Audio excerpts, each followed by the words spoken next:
Hi, everyone. Welcome to an adventure in time and space. I'm here with my guest, Paul Clarke. We're going to be talking about all things Doctor Who, the 1 through 12 doctors, and our classic monsters, just anything goes. And I want to see people in my chat. Hi, Mr. Hyde. Hi, Ellison. Mrs. Not My Doctor Who, Yvette. If there's anybody else I miss, it's kind of hard to see. Basically, I have to keep going up and down. So I just wanted to welcome you all to this live stream. So I hope my guest is ready. I'm just excited. Uh, so to start it all off, my question is, what attracted you to the show Doctor Who? Start that one off. Well, Michelle, can I just say, first of all, it's a great honour to be a guest on your live stream. I really, really appreciate that. For a small-time YouTuber like me, to get invited into all these live streams is quite nice. So I do appreciate that. I'm still a small YouTuber too, so. But you're that's welcome. it. We can be small together. That's good. Yeah, we'll be little people together. Okay. So what got me in Doctor Who? It was a TV movie, Paul McGann. That was literally the first image I ever had of Doctor Who. I knew of it because if you grow up in the UK, you just know of it. You know what a Dalek is, and you know that iconic. You know that iconic scarf. You know all those kind of things. Yeah. And occasionally, you would maybe see the odd repeat around. My only link to Doctor Who before the film with Paul McGann was John Pertwee, but that was because he played a character called Wurzel Gummidge in another show. Sorry, my phone just went off there. I do apologise. I'll actually turn that off. The only link I had to Doctor Who prior to the TV movie was John Pertwee's Wurzel Gummidge, and then when I seen the film, it was just like an instant obsession, pretty much straight away. But the problem was, I was getting into something, Michelle, that wasn't kind of cool at this time in the 90s. And the critics were really harsh on the TV movie and exceptionally harsh on Paul McGann. I mean, they were calling him like George, the George Lazenby of Doctor Who. And if you know your James Bond history, then you'll know all about George Lazenby. We talked about some James Bond on Neil's channel last night. Mr. Yeah, so that was how he was kind of looked at. He was looked a bit like that, really. Like he's the guy who did the one. This show is probably dead, but it wasn't dead to me, though, Michelle, because I liked it, and then I was sort of fortunate as well at the same time as being unfortunate, because even though there wasn't much Doctor Who around on TV, repeats are very scarce. Big Finish was just starting up a couple of years later, and then I think about 2000, I think it was 1999, 2000, they released their first one with Paul McGann, and straight away it's like, okay, I can't see it, but that doesn't bother me. I've got a good imagination, so I've pretty much got my era of Doctor Who anyway. And the sets look amazing in my head, and the special effects look more better than anything the BBC can even do now. But that's where it all began, really. That's the best thing about audio, isn't it? Yeah. It all began, really, Michelle, was the TV movie, and from there on, it just kind of got worse and worse and worse. And I've never seen that TV movie with Paul McGann, but I think I've seen clips and stuff. But not my Doctor Who. He said Paul McGann was great, but the TV movie was weak. From what I've seen, it kind of looked a little. I don't know if I may have not seen full thing. I've just seen kind of hints about it. I haven't seen the full. It's a good film, Michelle. I think it's definitely worth checking out. I mean, the thing with it was, I guess the way maybe I could. I'm just trying to think how I can almost sell it to you. I mean, it is Doctor Who, so in itself that should be enough.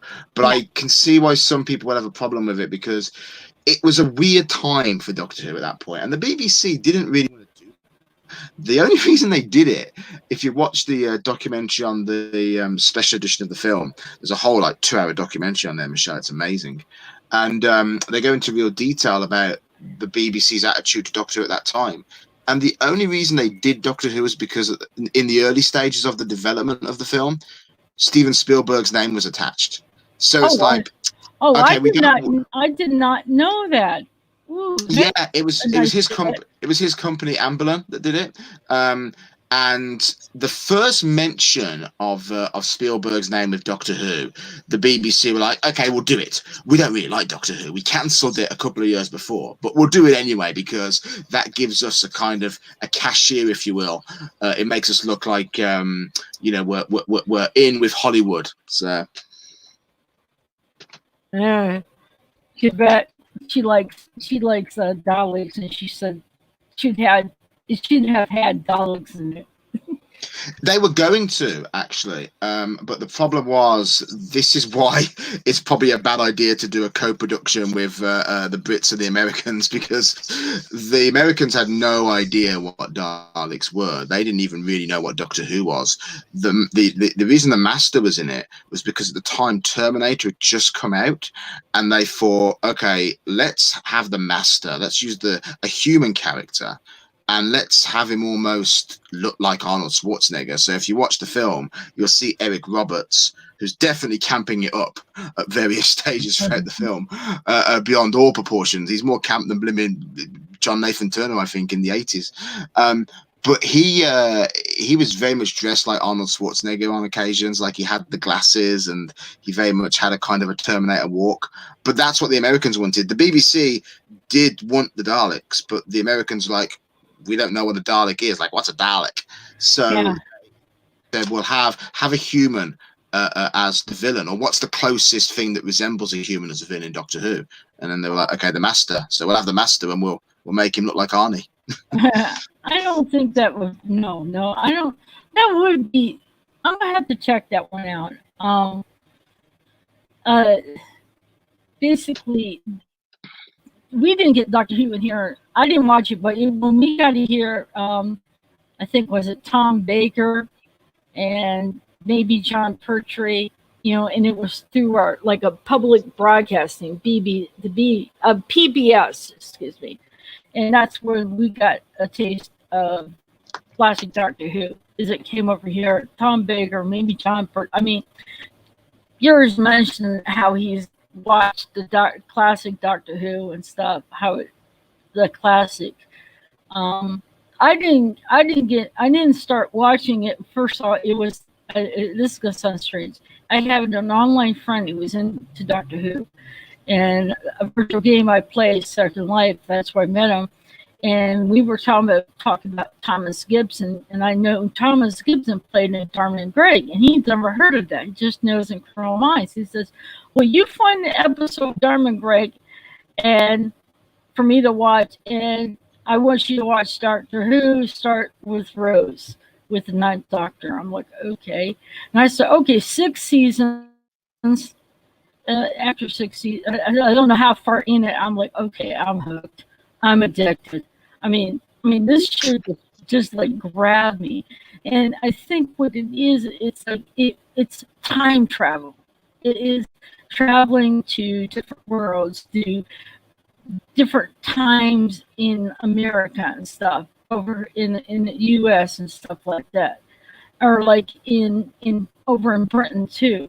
But before that, I mean, he talked about classic doctors, but I really had no clue that there were air doctors before the ninth.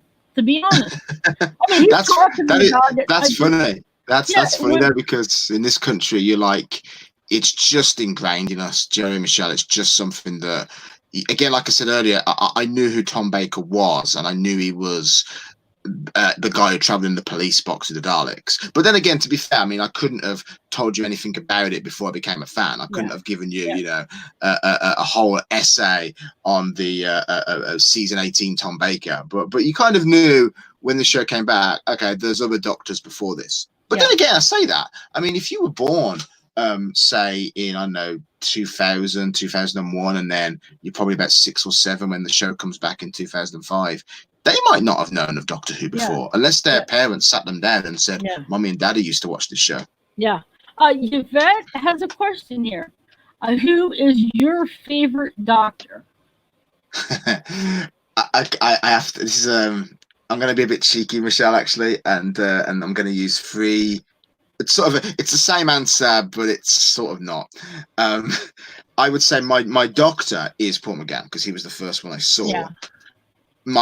The best one, in my opinion, my favorite. Actually, my favorite's Matt Smith, and Tom Baker. And Tom Baker's my hero. Oh, wait a minute. Your favorite Smith? Oh man, that's how we can get along, just because my Doctor originally, I started with Christopher Eccleston, but when it came to Matt Smith, I said, that's my Doctor. It's because I could relate to him so well. He was such young in heart, but yet no soul. I mean, he was like real good.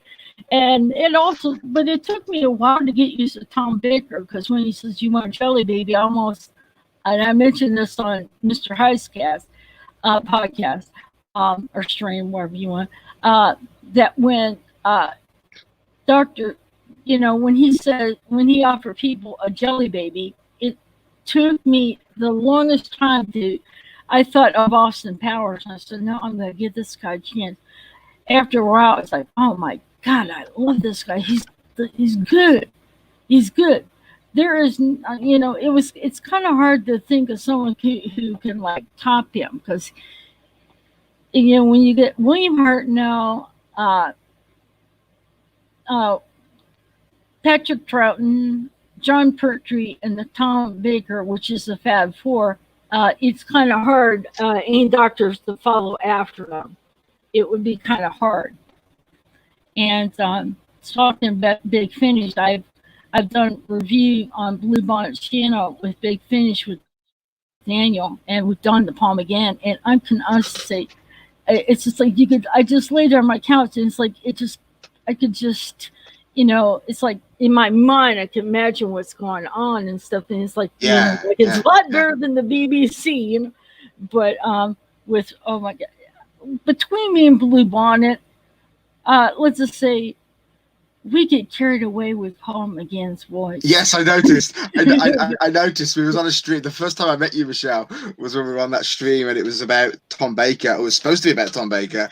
Yeah. And probably the first half an hour is just about Paul McGann. And I love Paul McGann. Going back to what Yvette said, who's my favourite Doctor. Matt's my favourite Doctor. Tom's my hero. But Paul McGann is my Doctor. So I'll talk about him forever and a day. Yeah. But I'm like, isn't this a Tom Baker chat? Like, it's like, the only connection, I suppose, between Tom and Paul McGann, apart from they're playing the same character, is Garth makes a brief cameo in the TV movie when Paul's regenerated and he's trying to figure out what he's going to wear. He finds this multicolored scarf in a locker, and that's like a bit of a nod and a wink to Tom. But that's about it. I mean, it's. But hey, you can never have too much Paul McGann, right? He's amazing. No. I like how John Pertwee was like in the shower, pretending he was in the shower, and then he went after the people walked off. He went and stole someone's clothes. Yes, and I love that in my head. I remember actually at the time when I watched that, Michelle, I was really.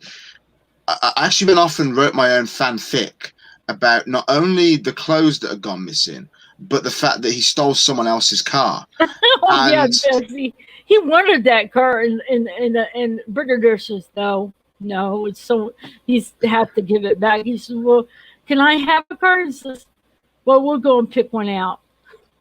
Yeah, but it's story about the guy whose car he nicked and the guy whose clothes he nicked, and it was just really in my own personal canon to kind of, I guess, explain that, because I was like, for the whole story, I was just thinking throughout the whole thing that was going on with Autons and everything, I'm like, he's stolen someone else's property. I'd be really annoyed about that if that was me. Yeah, but it's kind of funny at the end. He was like this. He looks at it. He says, and these clothes are not even mine. Well, isn't it funny as well, Michelle, that when the Doctor and Matt Smith did it as well in the 11th hour? Oh yeah, he did. The Doctor always seems to find clothes that fit him just perfectly.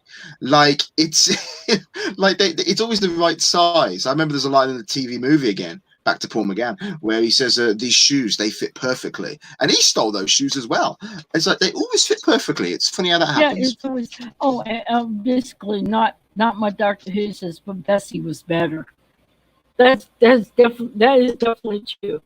I love Bessie. I don't think I can see any other Doctor driving that car, but the third Doctor. I've got a photo somewhere. It might be on my Facebook actually. If you want to troll through all the nonsense I've got on there, you might find Oh, it. I can. It's me. I must have been 8 years old, 9 years old, and I'm actually sitting in Bessie. But what's really funny, Michelle, is that I had no knowledge of what Bessie was because, again, I'd only seen the TV movie, and I didn't know anything about John Pertwee's Doctor apart from the fact he was the guy who was Wurzel Gummidge. But I didn't know that car, the significance of that car. But my dad's like a big John Pertwee fan, so it was a bigger deal for him to have his son sitting in Bessie than it was for me. And I'm the one that became the fan years later. That's between me and my boyfriend. My boyfriend's watched Doctor Who whenever he knows about it, but he's not much of a fan as me. And every time I talk to him, he's like, he like looks at me and is like, okay. That's why I say he's not much It's a very hard thing to sell, though, Doctor Who. I mean, Oh yeah. there's people. I mean, contrary to popular belief, Michelle, there are people in this country that don't like it, or not even that they don't like it, they just don't get it. And you try your best to sell them on it. The one comparison that always gets made, which drives me nuts as a fan, is when people go, "Oh, it's a bit like Bill and Ted's Excellent Adventures. They ripped off Bill and Ted." Oh no, Like, it's no. nothing. Bill and Ted ripped off Doctor Who. What are you talking about, you weirdo? Bill and Ted are nothing like Doctor Who. Yes, they do have a phone booth that they fly in, but that's about. And it's a crap phone booth as well. Yeah. It's a rubbish phone booth because it's not even bigger on the inside. What kind of No, what kind of a time machine is that? yeah, but what I'm just saying, that's about. But it's the reason why it's got me. It's like I always like sci-fi. I always like time travel because I watched some shows that had time travel in it, and that's what grabbed me. And plus, on top of this, it's like the interesting of this guy that's called the Doctor, and that's his only name. It's like Doctor Who, the oldest question in the book, Doctor Who, which will never get an answer. And it's just interesting about this guy who carries a sonic screwdriver. And basically, when the sonic screwdriver came out on not my Doctor Who live stream once, they were talking about this. The sonic screwdriver came out. It actually did what it did. It uh, uh, worked on screws and unscrew things. That's what the sonic screwdriver was at first. Now it's everything goes. It's Yeah, just now it's pretty much now it can pretty much do anything, can't it? It's an all singing or dancing screwdriver now. But the only thing it can't do, it can't work on wood. No, it can't. You're right. It can't. Yeah, you're right. Okay, what are some of your favorite episodes? Like in basically, have you watched all of New Who? One all 9 through 12. So, what's my favorite episodes? Yeah, if you watched New Who 9 through 12, have you watched those? And because I was going to say favorite episodes in the New Who when it came back. Oh, that's easy. I mean, that's pretty much anything written by Stephen Moffat, really. But I would say Impossible Astronaut and Day of the Moon, because what Moffat did was he got into my head and almost had created the Doctor Who to see, because a bit like you, Michelle, I love time travel stuff. I love paradoxes and all that kind of technical mumbo jumbo babble, and I love playing around with time. And what's very funny is that if you look at the classic series from 63 to 89, with the exception maybe of one or two stories, like Mordred Undead, which is a Peter Davison story, most of them, Michelle, don't really dabble in time paradoxes. They don't really do much with time. It's just a device to get Doctor and companions from A to B and then have the adventure. But they never use time travel. And Moffat used it a lot. And see, actually, now I say Impossible Astronaut Day of the Moon, I also now want to say Pandora opens in the Big Bang, because Pandora opens has the greatest opener pre-title sequence of any TV probably ever. It's almost like in itself it's a feature film, that pre-title sequence. But yeah, Impossible Astronaut Day of the Moon is definitely up there. Have you ever watched first of all, there's a two-parter, Soul on Earth and Journey's End. But if you don't watch Turn Left, which leads into that two-parter episode with David Tennant, now that one is it's a really good episode. I mean, I love that. Yeah, I love that finale. And That's then a really good finale. And then the other one is The End of Time, part 1 and 2, and that one was one of the sad ones. I mean, that really was a sad one. But someone says whenever David Tennant says, "I don't want to go," he's like telling his fans he does not want to go, but he doesn't really want to go, but he's going. I was ready for him to go though, Michelle. I wasn't. It almost was like David Tennant kind of had a phenomenon outside of Doctor Who in this country. Like, he almost became too big for the show, to the point where people were just watching Doctor Who for David Tennant, and I think you should be watching it for the Doctor. Yeah, David became in this country so big, Michelle, like a household name. He was packing out when he did the year that they did the specials. So that's what, 2009, I think. He was also doing, the reason they did limited episodes is because he was doing some Shakespeare plays at the RSC, and I kid you not, Michelle, like the amount of people that turned up just to see David Tennant in Shakespeare. And I'm like, okay, that's fine. If it gets you seeing Shakespeare, that's good. But I would think you surely would want to go because you like the content in front of you. You're not going just because David Tennant's in it. No, like I would never watch Doctor Who just because Paul McGann's in it. I mean, I love if Paul McGann came back, but I also like Doctor Who. Whoever plays the part of the Doctor is kind of irrelevant as long as they're good. Yeah, what's really interesting about Matt said, Christopher Eccleston, David Tennant, and then Peter Capaldi all grew up watching the Doctor. During the classic era. Whenever Matt Smith got through, he was only 26. He never grew up with Doctor Who because it wasn't on, like you said, it wasn't on after they canceled it. But he studied it, and he learned about this character and everything, and then he just nailed it. For someone who's never grown up, but he studied it, he nailed it. I mean, Michelle, the second I saw him though, when he was announced, I'll never forget that day, because everyone's like, "Oh my God, this is a big deal. Who's going to be the 11th Doctor?"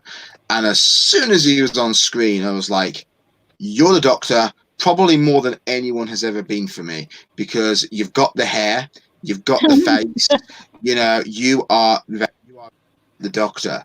But then a lot of people at the time didn't agree with me. I mean, I remember going into work the next day, and there was my colleagues, particularly the females, were all upset. Who is this young child playing Doctor Who? He's not David Tennant. And I'm like, oh my God, okay, how about I lend you some classic episodes and you can maybe learn about the history of this show? But he had me from the second he appeared on screen. When he was announced, I was like, I was in love with him, and I've never actually cried, Michelle, at a regeneration, but I did with Matt.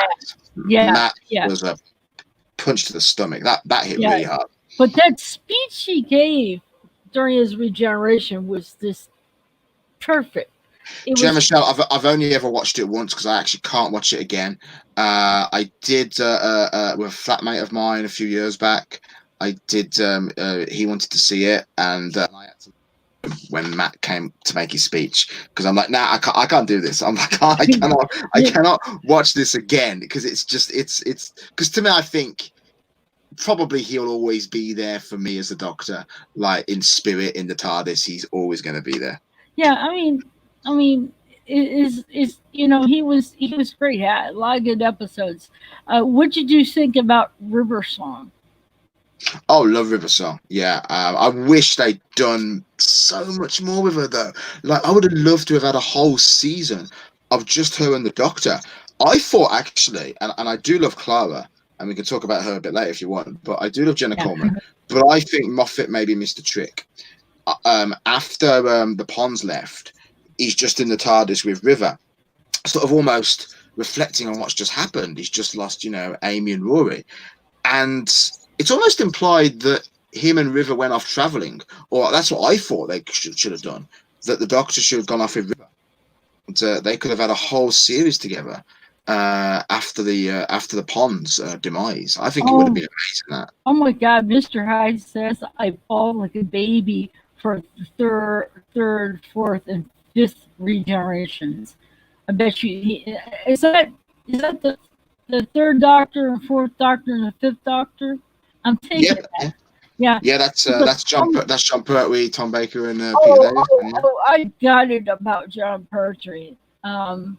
But the one thing that got me sad is after the green death with Joe Grant, and she Yeah. ran off to Meredith, and he took a drink of the champagne, and then he walked out, and you could see him driving Bessie. It's like lately, not real night, but just a little bit of a dusk, and he's driving off, and Bessie is like, oh man.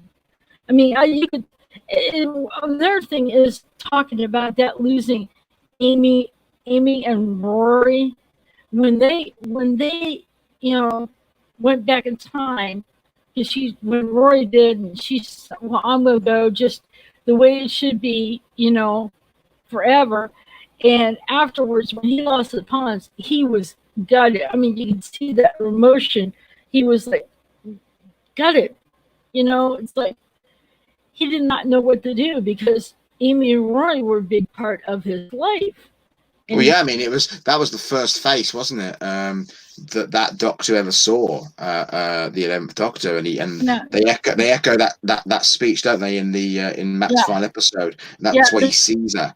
It's yeah, like the first face this face ever saw.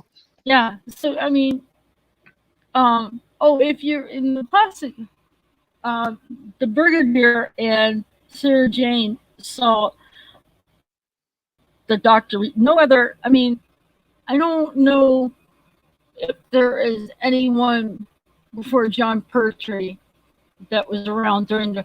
I know John. I don't know, but John Pertwee, when he regenerated to Tom Baker, the third Doctor, the fourth, Sarah Jane and the Brigadier were there to see, and so that was the first time companions got to see the regeneration.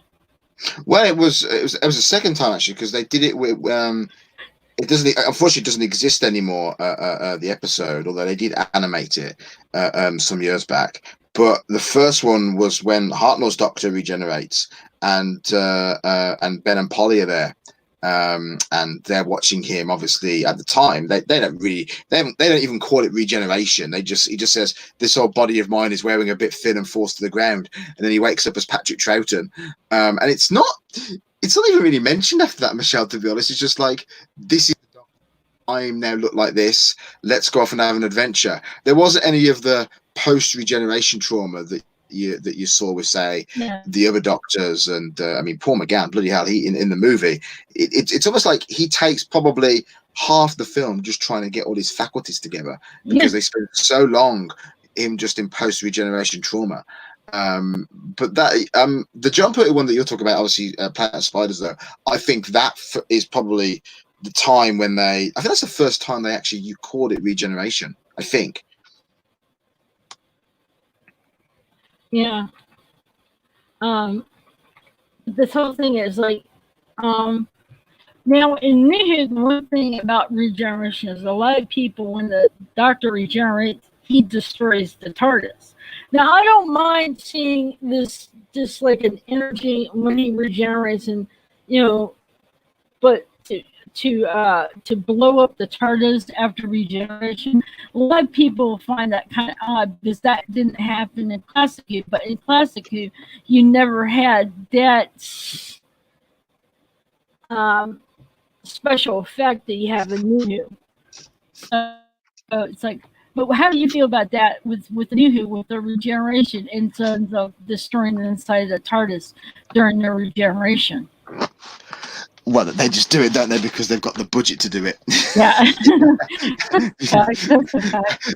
That's what it is. I must admit, I think it's a bit too almost showing off kind of thing. I reckon when they do it, because it's like they've just kind of thought, well, we've got the budget now, let's really show it off. And particularly when it came back in 2005, everyone was kind of thinking, oh, it's going to look a bit cheap. It's going to look a bit, a bit rubbish probably. But all of a sudden, Chris Eccleston regenerates literally in a blaze of glory, and people are like, whoa, this has really got a budget behind it. I would prefer it maybe if we just had like a standard falling on the floor, regenerating, leave the TARDIS intact, because I mean, think of how many times they've blown that thing up now. It's like it's getting ridiculous now. Well, the issues they get, I think it's like during Matt Smith in the 11th hour, when he first meets Amelia as a little girl, he says the TARDIS is, repairing itself and changing and stuff like that. That's how he explained it. And then when at the end he gets it's almost like is that the TARDIS kind of regenerates along with the Doctor now. Yeah. It kind of almost, when the Doctor changed, it's like, okay, it's my turn to change now. The Doctor's changed, so I'm gonna change. What did you think of Paul McGann's console in the TV movie? Some people say it was like steampunk type style. The best one ever of all the consoles. And Michelle, what I would not give to have that as a play set model action figure kind of set, I would kill for that. I would say my favorite consoles, the Paul McGann one's the top, easy. That's closely followed by Matt's one, though. I did like Matt's, and then I did like Peter's as well. Peter's was probably the closest we ever got, again, I think, to that kind of TV movie Paul McGann look. But yeah, it's always the Paul McGann look. I mean, because it's so... You can really believe in that TARDIS that there's whole corridors and passages. In the old days, it's like, yeah, it's just a standing set, all right? And even with Tennant's one, which I was less keen on that design, it was really, you never saw, I don't think we ever saw any other bits of the TARDIS, did we, under David Tennant's time? No, anyway. It was just Matt Smith. It's called Inside something. It's where they're exploring inside the TARDIS, and they're going through all these corridors. In Matt Smith. Yeah, I remember that. I mean, I love that story. Mr. Hyde says, he says, I don't understand all the pomp and circumstance with current regeneration. It kind of takes away from the feelings of that current going. Yeah, he's right. I think the thing with that though is that it's because now Doctor Who is it gets such attention, Michelle. And if ever they want to whip up a bit of publicity, nothing does it quite like the announcement of a new Doctor. Oh yeah. So that's why they make it a big deal. I mean, when Tennant announced he was leaving, oh God, it was like this nation went into mourning. And I'm excited for the future because, Tennant, he'd only been there like 4 years anyway, I think. And the show's still young. Yeah. And I'm thinking, there's more to this than just Tennant, guys. But people didn't want to hear it. They were just so upset that he was leaving. And they made it this big deal. And ever since then, really, I mean, with Eccleston, it was a bit kind of wham bam, thank you, man, because no one knew anyway it was going to work. They weren't sure. It could have been the thing where the show didn't work and it never returned. But the guy at the end of the episode, David Tennant, he becomes this sort of, maybe he could have been a Doctor because he regenerates at the end, but you don't know who he is. So there could have never been a David Tennant series. You would just know David Tennant as the guy who appears at the end of the show who got cancelled. Yeah. But I mean, I liked, and now, how do you feel about Russell T Davies being the one to bring back the show? I mean, I know you say you liked Moffat, but Russell T Davies bringing it back. What do you feel about, his era as a showrunner? You bring the show back. He was a good choice to bring it back because at that time I think there was no sci-fi or fantasy on British TV. It just wasn't done. Unlike America, where you guys, you're a culture of Yeah, sci-fi and fantasy. Star Wars, Star Trek, Stargate, all that stuff. We don't really have that here, apart from Doctor Who.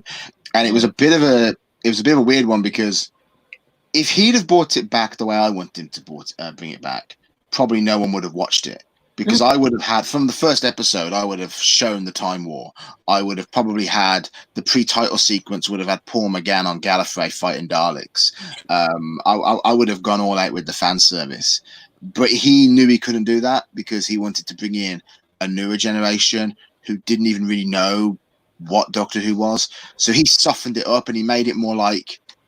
I almost mean this. It could almost sound like an insult. I don't mean it to, but it was almost like he did it as a soap opera. Oh, anyway, I'm sorry for interrupting. Yvette's going off the bed. Good night, Yvette. Nice for you stopping in. Sorry. No, that's okay. That's cool. Night, Yvette. It was almost like a soap opera when he brought it back, and it wasn't the error overhaul. His error. It's okay. But in some ways, it doesn't really feel like Doctor Who. Probably, actually, I would say until David Tennant comes along, I think, and then it's kind of starting to be a bit more Doctor Who-y. Well, when you first bring a show like this that's been off the air for so long, I mean, you're going to have to give him credit. I mean, he was trying to, he was a fan of the show and he was trying to bring it back, but not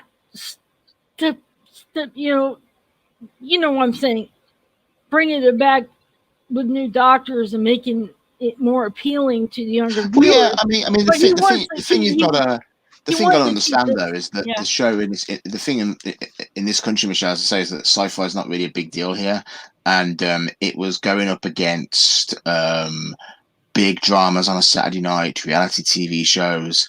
It would have been very easy for it to have just been a fan servicing program that half the audience would have just gone, well, we don't know what's going on, so we'll just stick with what we know.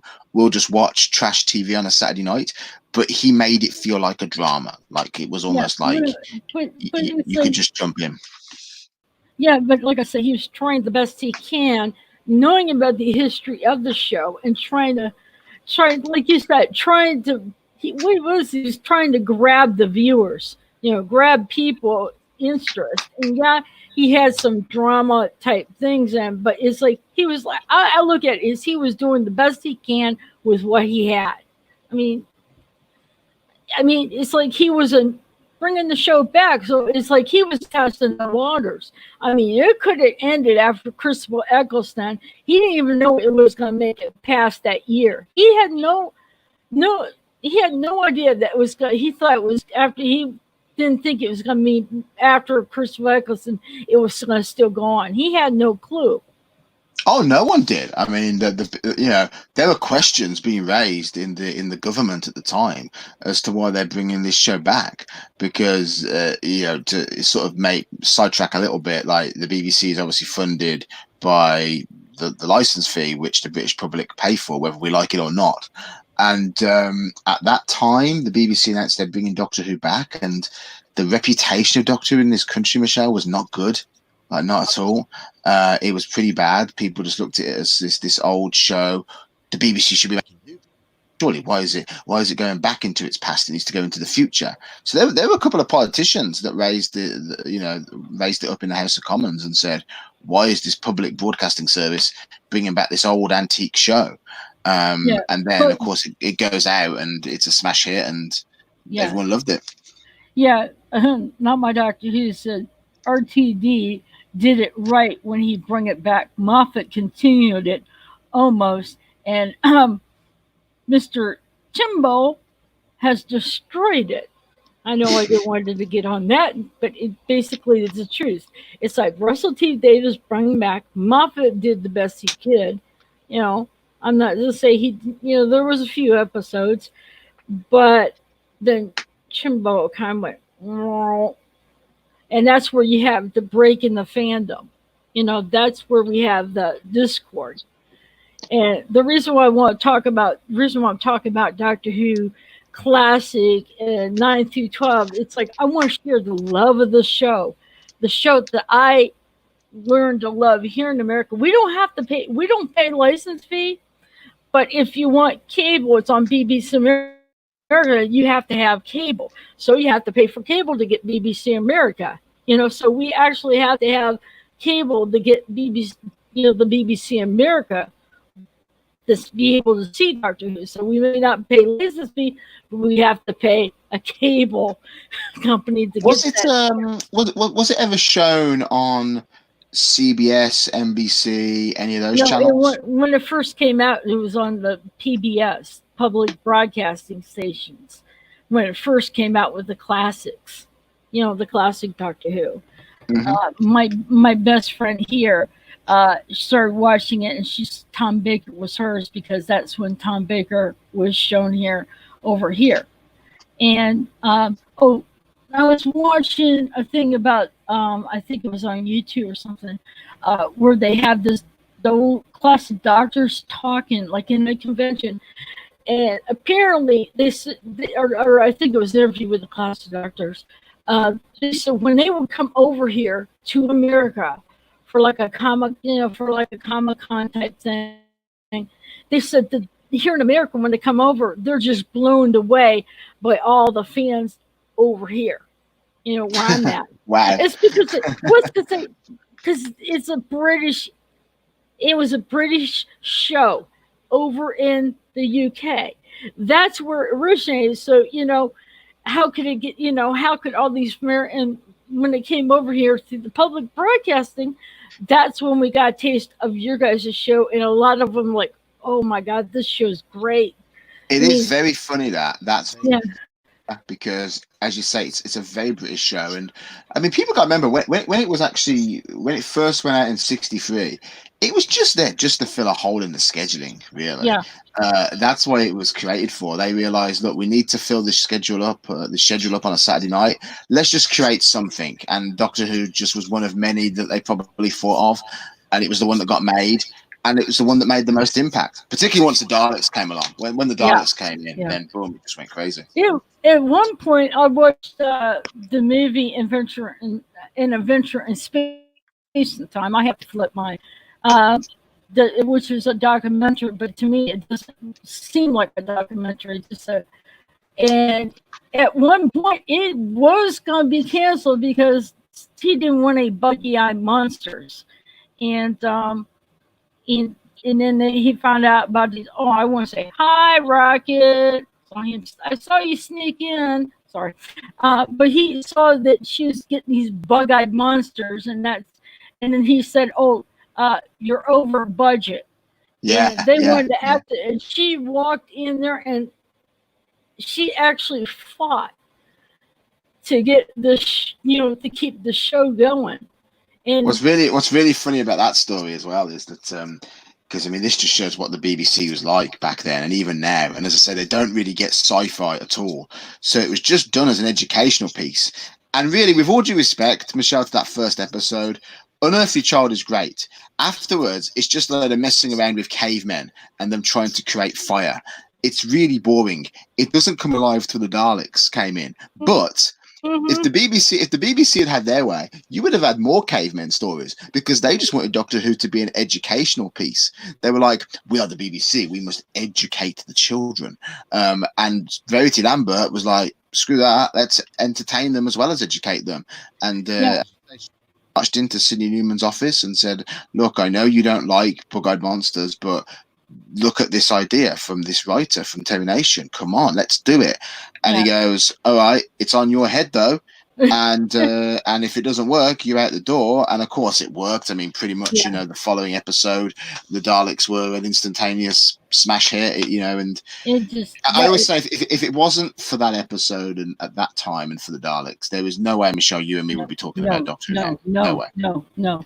Uh, um, is there any, um, enemies that any of the enemies throughout Doctor Who that gave you the weebie-jeebies, heebie-jeebies, or scared you. Yeah. Oh yeah. I can tell you two actually, both from the classic series. Um, so, and bear in mind, Michelle, like at the time when I got round to watching most of these episodes, I was like in my mid-teens. So I really, you'd think, wouldn't be scared of some of these cardboard cutouts. But the two monsters that scared me was Sutek from Pyramids of Mars, and was Showers Jack from Peter Davison's final episode. Which actually, you mentioned, you asked me earlier, what's my favourite of the modern series of Doctor Who, and I said The Impossible Astronaut, Day of the Moon. My favourite classic Doctor Who, Caves of Androzani, because the scene when Showers Jack reveals his sort of scarred, disfigured face. Honestly, Michelle, it gave me nightmares for weeks and weeks. It was really, it was scary. There's a lot of things in that show, in the classic series, that they did with prosthetics and graphics and things that you Yeah. just would not be able to get away with now. Oh, Just you wouldn't. You my wouldn't. favorite episode in Classic Who, and there's a lot of them, but my favorite one, I mean, among many, the one that I can watch over and over and over again, never get tired. Tom Baker's first episode, Robot. I mean, Yeah, robot. something Yeah, about yeah. that. I mean, he's just like, I mean, when he's laying on the ground, he wakes up and he starts mumbling off this stuff, and then he falls back, falls back down, and then they get Harry Solomon, and then where he's jumping rope with Harry Solomon. I mean, how cool is that? Harry Solomon is jumping the same time as Tom is, and it's like to get it in sync. I think that would be kind of neat how they can get it just in sync. I mean, they would have to take lots of practice to basically do that. And then Hart, he says, "You may be the doctor, but I am the doctor." I was like, "No, you may be the doctor, but I am the doctor." The general article, I might say, and I think that just resonated through all. When it comes to doctors, I could just see all the doctors saying that. Yeah, I'm the doctor. The general art, that. See what happens when your tongue gets tied. Yeah, try. I mean, I always say that you look at Robot. I mean, it is literally like Yeah. it's like Tom Baker at that point has no fear whatsoever. He's Oh just no. throwing everything out there. I think what they did so good with that first story of Tom's Doctor was just say, let's just make him as crazy as possible. Oh Let's yeah. just make him like absolutely nuts, and Yeah, then but we can sort of we can kind of almost rein it back in as the series goes on. But let's yeah, just have him go ballistic in the first episode. yeah, but that's the way that's to me. I get to see that's Tom's personality. I don't like when he was looking at the flower and the brigadier makes a comment about that, the pulverized flower, and he says something, and the brig says something to him. He's like, "No, it's what pulverized." Like what he was pointing at is what pulverized the flower to nothing but powder. Like refined in a robot. So I mean, it's just his that first episode and coming out with the costumes, all these different costumes and Oh just yeah, I saying mean it's very together. That's it's the very fun. easy to understand why you guys in America took to Tom Baker like you did, because his personality is so strong that it almost draws you in, even if say the stories aren't good, or or Oh what's yeah, happening on screen isn't interesting enough. It doesn't matter, because Tom Baker has he's such a force of nature yeah, that he'll just drag you right in. yeah. Whenever his voice now as he's talking, I just if I close my eyes and just hear his voice, it's like that's the doctor. It just it's like if you don't know, sit there close and you hear his voice and you don't know what he is, you're just like, okay, that's the doctor. That just resonates. I had And I had a friend who had Tom Baker as a voicemail message, and it was like, you've reached the phone of blah blah blah. Please leave a message after the beep. Is it just that voice? Everyone knows that voice. Everyone. It's just iconic, isn't it? oh yeah. Um, okay, so um, any villains in New Who that give you the heebie-jeebies or scare you? Uh, Weeping Angels, yeah, the Weeping Angels Oh my were really god. terrifying. Actually, no, I'll change that. Okay. I would say The Silence. Yeah, that's it. That scene in again the Impossible Astronaut when Amy goes into the lavatory, and there it is when Yeah. she goes into the restroom. There's some That's other pretty people. scary. There's some other people that I know say that silence scare them. My first film, silence, the sirens didn't scare me. What really scared me is the weeping angel. I will never look at an angel again. Yeah, That's what. I mean, I'm more. And yeah, I'm being now. If you were a kid, yeah, you could see a kid, being scared. But I'm older now and I shouldn't be scared. But those angels scared me clearly. The heebie-jeebies. Darlings didn't bother me. The Cybermen didn't bother me. All those other villains, they didn't bother me. But when the weeping angels came, it's like I don't want to look at another weeping angel, another angel again, because it's like they just. It's just how they were portrayed and stuff like that. I think they were pretty good enemy. I mean, they were, um, just that you look at them, they become stone. But if you close your eyes or look away, they move. it's That's like, how isn't it? scary. It's the best kind of. It's pure Doctor Who. That a simple thing like a weeping angel or a stone statue, they can make that sinister. And that takes some imagination to do that because it's quite on. It's very affordable for the BBC just to go out and get a couple of statues from a graveyard or something, but to make them scary, I mean that again is the genius of Moffat. Yeah, I was watching like little outtake clips on YouTube, and they had people that were you know they're painted in you know got that gray and got the part on the angel face or everything, and they're just like dancing away, and I'm like, oh god. It kind of makes you laugh. It's like here are these people that play the scariest thing, and you just see them dance to this music. I'm like, okay. Um. Anyway, oh,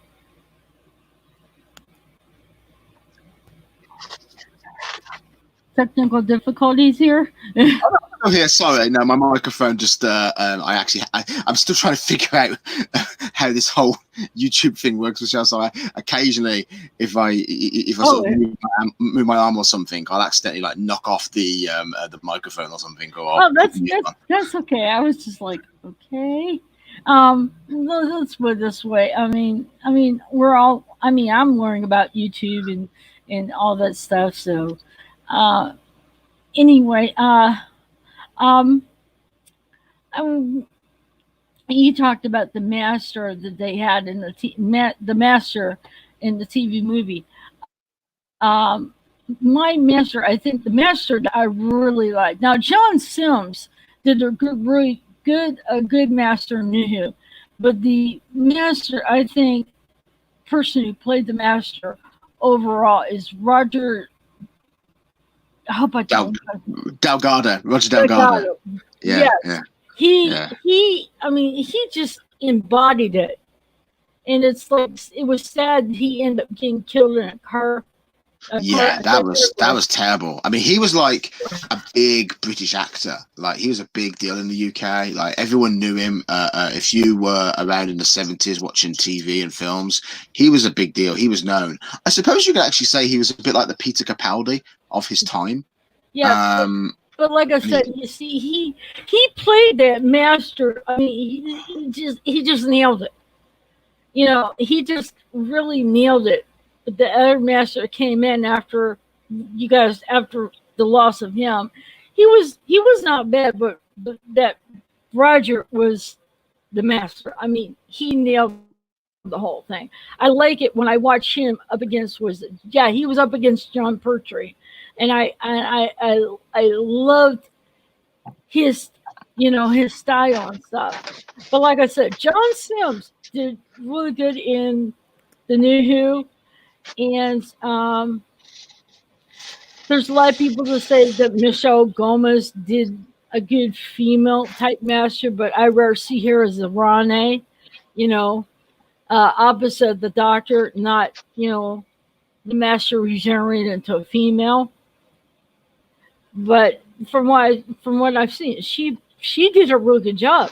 The female part, as though a female master, a person, a mistress, but the master and female part, and she actually nailed it. I mean, she actually nailed it, unlike some other people who like blown it. Yeah, I think the thing with the Master is that, and it's a bit like the Doctor actually. I don't ever think there's been a crap Master. I don't ever think there's been a crap Doctor. But some actors have more luck with it than others. So Roger Delgado, brilliant. Auntie Ainley, brilliant. Um, Eric Roberts, I wouldn't say brilliant, but he did his own thing with it. And I think that's all you can really do. I mean, when you've got a character that's been played by so many people before, it's got to be intimidating, and you kind of think, oh my god, have I got to be more like Roger Delgado? Have I got to be more like Anthony Ainley? Have I got to be more like Tom Baker? Like, how do I do this? I mean, so I think you just have to find your own style, and sometimes that style might be a bit off, and sometimes you might nail it. Roger Delgado, he nailed it, but then again, he was the first one. I mean, he didn't have anyone to compete with. He was the original. Yeah, he was Roger. He was.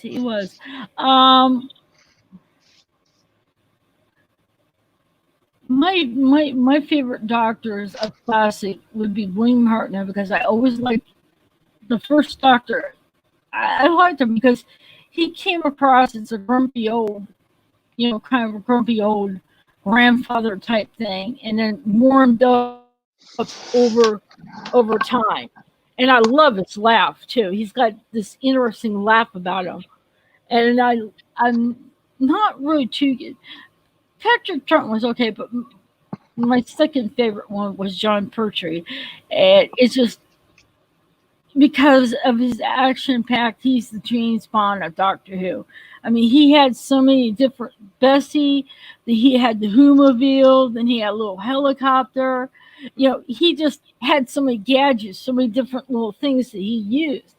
And then Tom Baker comes along, and it's like, you think after John Pertwee, there's going to be no one better than John Pertwee. And then Tom Baker came along, and he just knocked it out of the park. And it's like his enthusiasm and just the presence. And he played, from what I've been told, and some people say, that he played the Doctor as himself. He played it. He didn't copy any other Doctor. He did it as him. Oh yeah, I mean, you look at Tom in other shows that he's done, and he's still been the Doctor. I mean, he did after he finished on Doctor Who, he did an adaptation of Sherlock Holmes, The Hound of the Baskervilles, where he plays Sherlock Holmes. Looking at it, and you go in, it's okay as a performance, but he's just playing the Doctor. Like, that's all it is. He's just being the Doctor. He's just being Tom. So it doesn't matter if it's Sherlock Holmes he's playing or Doctor Who. He'll always be. He can only play that one part. But I mean, he's made a good career out of playing that one part. So God love the man. Yeah, it's just it for me, it's really hard to picture Tom Baker playing anything else, because knowing him as a Doctor, that's all you see him as. Well, that was the problem he had afterwards, wasn't it? Typecasting, Yeah, because trying to find other work afterwards was difficult. It's kind of like in a show that over here in the United States, there's been some shows, and then you see this actor playing it like in their show, and it's like all you see him as that character in the show he played. And it's like a lot of these actors and actresses they're afraid to get typecast, because people it'll be hard to find basically work. Oh yeah, I mean, one of my favourite stories like that is with Adam West, who was obviously the original Batman in the 60s. Yeah. And he turned around once, he was in a Walmart or something, and some little kid turned around and said, Mommy, look, it's Batman. So he then calls up Burt Ward and he says, Burt, I'm getting recognised by people who weren't even born, were not even alive when this show ended, never mind when it went out. And he's like, Adam, I get the same thing. It's like, screw it. Let's just embrace this, because at that point, Adam was kind of fighting it a lot. He wouldn't really talk about it much. He always tried to kind of avoid it and wanted to be taken more seriously. At that point, it's like, oh, screw it. I just might as well embrace it, because if a child's recognizing me as Batman and they weren't even alive when the thing went out, that's it. That's it. I can't do anything else. Not my Doctor Who says the current Who needs to stop trying to be visually stunning and concentrate on good writers and actors, not soap opera ones. That's definitely true. If you look at this current era, that's it seems like. But if you look at classic and you like, they're like 3, 4, 5, 6 parters, it's like you have that character development.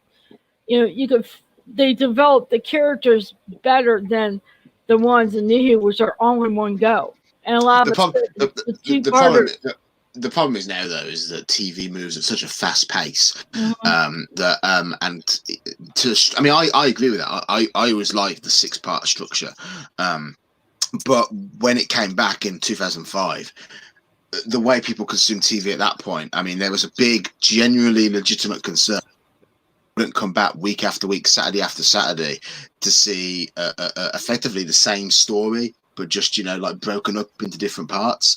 So they just thought, look, let's do solitary episodes, and in that we'll have a 2-parter, and maybe we'll make a season finale, like a 2 or 3-parter.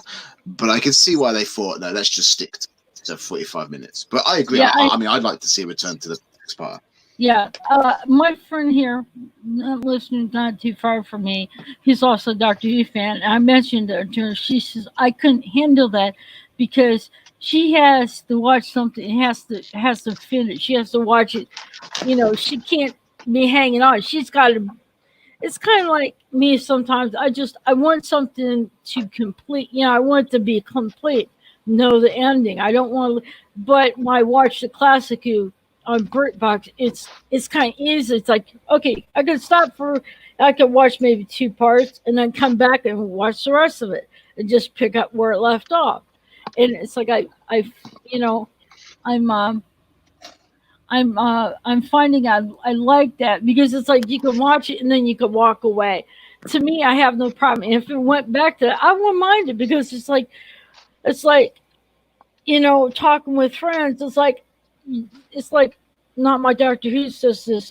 We were talking. It's like you'll have something. You'll see this part. The first part, and it ends in a cliffhanger, and you're talking with your friends and everything that day. After that cliffhanger, talking about, okay, how's he gonna get out of this, and you guys just make up how he'll get out of the situation, and then when the next episode, then you'll find out, oh yeah, that and you'll find out it's not the same as what you thought, but it would just, you can talk about it, and then when you catch the next episode, it's like, oh yeah, but it gives you something to talk about in between until the next episode. I like that. Well, I mean, that was always like, again, wasn't it, the old Adam West show of Batman? Like, the first episode would go out, then there'd be a cliffhanger, and then next week everyone would be like, "How's Batman and Robin going to get out of this?" And for the whole week they'd be talking about that. It's a shame that we've lost that, but I mean, people are now just so people don't want to wait, Michelle, now, and people just want to. It's like binge watching. People just watch. They'll binge watch a whole 26 series in one night. I'm like. Yeah. Do that. But the thing of it is they just they're impatient. They want it all in one go. It's like Doctor Who is meant to be savored. I know this sounds really weird saying it, but in a sense it is, because it's like savored means over time, just as it develops. I mean, like I said, I know that sounds weird, but that in a sense that kind of sounds basically describes how it should be, because you want to enjoy, it's like, okay, I know this is going to sound weird. It's like you have a meal, and it's like you want to savor each bite of it, and you want to enjoy it. You don't want to have it all in one go and eat it all gobble up. you want to take your time. So I know it's kind of sound odd to put this in with like a show, but that's basically how Doctor Who should be, because it all shouldn't be on one go, because then you'll not enjoy it. Oh, Now I the only agree. I completely agree. I think it's a shame because people now, just as we say, they've got such short attention spans now, and yeah I think it's meant that a part of the show's character and a part of its structure that made it so appealing was the cliffhangers. It's kind of been lost now, just to yeah. appease the stupidity of your average audience. But the only good ones are those two parters that are the good things. Um, not my doctor. He says he said I can rewatch classic episodes again and again, but there are not many new Who episodes that have that appeal. I agree with you. I agree with him about that. That is definitely true, because there is some new Who stories that are good, but it's like they're not as good as the classic. They may had cheesy special effects, but the stories were good. The Yeah. Oh, story, yeah. That's the thing now. They are too reliant, not just on Doctor Who, but I think on just TV overall spectacle. They think if we make it look good, then people will just watch it and they'll be impressed by our special effects. It's like, but I'm more impressed by character development. yeah. I have to chuckle at the Rocket thing. He said I don't have a short attention span. Oh look, something shiny. I mean, Rocket Runner comes up. If you watch some of the live streams with Rocket Runner in the chat, oh my God, he can run with. You just can give him a picture and he can capture it. He don't caption it. He don't have to see the picture. Just let him know what it is, and he'll just, it's just he's like funny, but all aside, it's just. I mean, I'm like, I wish Doctor Who went back to the way it was in the classic era. Um, that would be kind of nice. Like you said, people are just they have a short attention span, and they don't have the patience. They want all one go. They want to find out, boom, what's gonna happen. They don't want to be wait to like have an episode on Saturday and have to wait to next Saturday to find out what happened. They just want to just laid right out. And And the other thing I about mean, it as well is, of course, that in between, say, it going out the one Saturday and then waiting for the next Saturday, spoilers can leak out online anyway. Like fans will kind of just go to great lengths to try and uncover what happens, and then they'll be quite happy to spoil it on a message board. So they have to get the episodes out doubly quick. oh yeah, I like how River Song says spoilers. How she wouldn't reveal anything. She always says spoilers. Became like a catchphrase, didn't it? I like the first time I ever when I saw River Song. The first time I saw her, she, you know, um, she it was her time to go, and she's telling this doctor, says, "You'll see me again. We have all time and space." You know, Um, also mentioned the time that he shows up with new haircut and a suit, and they were turns a lot. Not turns are like the singing towers, and and then that was the first time I saw her, and then when I watched it with Matt Smith, I said, "Oh, that's where she came from." It kind of made sense. Whenever we see her David Tendence, it didn't click. I couldn't figure it out. And then when Matt Smith's episodes came out, then it just uh, it clicked. Oh, okay. But that's Not the genius of Moffat, though, isn't it? Is that he always works like at a sequence and he works his way back, and then yeah. you get that payoff, and you're like, oh, okay, now it all fits together. I would like to do actually the River Song story arc actually kind of in order, which means that you would actually start with a good man goes to war, I think, wouldn't you? And then you'd go from there to Impossible Astronaut Day of the Moon, and then basically work all your way through there to when you get to the actual But first time you saw her. but the whole thing. I mean, I can understand that way, but having it done this way, it's just giving you a taste it kind of makes you, okay, where did this woman come? How did she know the doctor? And how did she know to whisper his name? How did she know that? And it's like leave you hanging. And it's like, and then when Matt Smith came around, it's like, oh, that's where she came from. That's, that's where uh, Mister Not My Doctor Who says it needs elements from both classic and new Who to make it successful, not destroy classic to further new Who. I would agree that. I mean, it is they're in New Who, and I know I don't like going that way, but after with this abomination, it's like it's destroyed a lot of our taste for Doctor Who.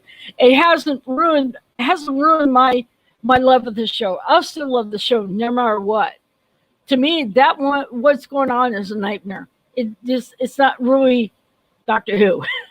That's the some that is not that's not the Doctor Who. So I don't let that ruin my love for the show. And I know there's some people that after this they want nothing to do with New Who and they want to stick with the classics. And I'm thinking that's fine. That's fine. But then you have to understand there's some people like Doctors 9 through 12 and still like classic. That's fine. I mean, do you still like New Who and 9 through 12 and then also classic? Oh yeah, I mean there was a bit of a thing actually when it came back in 2005 of people saying, well, there's classic Doctor Who and there's new Doctor Who, but they're different shows. And then of course a season later, Russell brings Sarah Jane back, and it's like, oh, okay, now what? How are you going to get around this guy's now? Because Sarah Jane's in it, and she's obviously linked to the classic series in a big way. And then there was all these references to old characters and old villains. And Oh, then okay. it's pretty much connected up. But I mean, for me, I don't. Given everything that's happened right now with the show, I can easily just say, look, Doctor Who 1963 to 2017, and leave it at that. I Yeah. don't Uh, I don't need to be bothered by what yeah. Whittaker's done. Uh, the thing is when you watch School Reunion and Sarah Jane's in this walks to the store and you hear this music, and then she turns around and she sees that police public call it the TARDIS, and the look on her face as she starts backing up, and then she hears his voice and he says, "Hello, Sarah Jane," and she turns around and she goes, she said, "Doctor, you have regenerated." He says a couple dozen times, basically. And you can just see the chemistry. I mean, yeah, he's not her doctor, not the same doctor, but he makes it feel as though even though he's not the doctor when she met him, but still he has that memory of all the doctors before. In the chemistry between the both of them, I mean that I've heard a story. I heard him think it was a prologue to one of her books, and he was reading when he first met Elizabeth Sladen, who met Sarah Jane. He had a crush on her as a kid when she was, in Doctor Who, and here he's working with a fan crush. He's working with one of his crushes from Classic Who, and he said then they became really good friends. But it's just the chemistry between David Tennant and Elizabeth Sladen was just phenomenal. I mean, in the end of Journey's End, as Sarah walks out of the TARDIS, and David Tennant says, "You're such a lonely man, but you have such a big family," and that's the truth. I mean, that's definitely the truth. He may be a lonely man, but look at all the companions, everything that is part of his family. Even his companions is basically his family and everything, but he's got all these companions part of his life. But Yeah. he comes across and being such a lonely man. But then look at all these companions he's been part of you know, his life, even though there have been different, like the regeneration to another, the third, the fourth, all those regenerations to another, number. The doctor, he remembers each and one, every companion, you know. So, who's your favorite companions? I mean, which ones you like from Classic and which one you like from The Who? Ooh, that is a hard one. Let me think about that. Actually, okay, Modern Who's easy. I'd actually say it's a Okay, toss up. Mother. It's a toss up between Amy Pond and Clara. I'd probably say Clara actually, because I did like her character, and I like the fact that she'd effectively had met all the Doctors Yeah, because she got splintered through time, and she's actually met all of them. I quite like yeah. that. And there's a lot of people that have issues with Claire, but to me, Yeah, I've never understood that though. Why is that? I don't. I have no idea. I mean, maybe now with Matt Smith, but when she was Peter Capaldi, it was something different, you know. I mean, with Peter Capaldi, that's the first face he's seen, and you know, uh, but there's some things in some of the episodes that the reason why they don't like that character. Other people say they don't like Rose because Rose pined after the doctor. But who would not? Here's a man who doesn't not abhors violence. He wants to sing his way. He's very gentlemanlike. Very How could you not fall in love with the doctor? I mean, I know we say no hanky panky in the TARDIS, but how could you not, you know, fall in love with him? I mean, it is just the way his persona is. I mean, a lot of us have issues that you know, uh, these female companions shouldn't be pining after the doctor and no hanky panky in the TARDIS. You know, Well, it's always been there though, even in the classic series at times. I mean, if you know where to look, you can kind of subtly see it. I think the modern series definitely really took it to the next level yeah. though. Oh well, not my Doctor Who says Rose was good in the first series. I mean, she would have done good with Christopher Eccleston, but then went googly eyed over the Doctor. I think that's when David Tennant came around. Is when that came up. But in with Christopher Eccleston, she really worked well with Christopher Eccleston. But when David Tennant came around, that's when things changed. I've noticed that. I agree. I mean, I'm not the biggest Rose Tyler fan anyway, or Billy Piper fan, come to that matter. So I actually Martha as well. I should have said Martha earlier because Martha's really good. Um, I think classic Who actually. Now I think about it, I've probably got to say the thing is, does Grace fall into classic Doctor Who though? The companion from the TV movie. I'm not sure. I don't think she's classic Who, is she? Um, Um, and what we can ask Mr. Well, Neo, does the companion to Paul McGann's Doctor, does she fall with classic or new? I'll ask him because he pretty much knows. I mean, we talked about the companions one time on his stream, and that's what we talked about all the different companions and stuff. Um, it's it's okay. He finally answers, says Grace falls under classic, as does McGann. Now okay, I would yeah, that's true because Mom McGann was yeah, and Mr. Hyde says I consider a classic companion, okay, we'll go with and that. so does But then Jake. I also do like as well. I mean, Perry, Nicola Bryant, she was good. Um, Leela was good. I've even got a bit of a soft spot sometimes for Adric, depending on if you get me on the right day. If you get me on the right day, depends. A lot of people didn't really care for him, but was kind of sad how he ended up dying. It's just because the way like he gets so much hate from the fans, it almost makes you feel like you want to be that one person just to be the Yeah. contrarian, just to like him, because no one Well, else does. what about Turlo, if I'm saying his name right? Oh yeah, no, I wasn't keen on him because I I wasn't. think I think what really just works, to be honest, is doctor and one companion, preferably female. It just works. It does. But I mean, that's why I think Case Van Design is a good story because finally Peter Davison gets to be.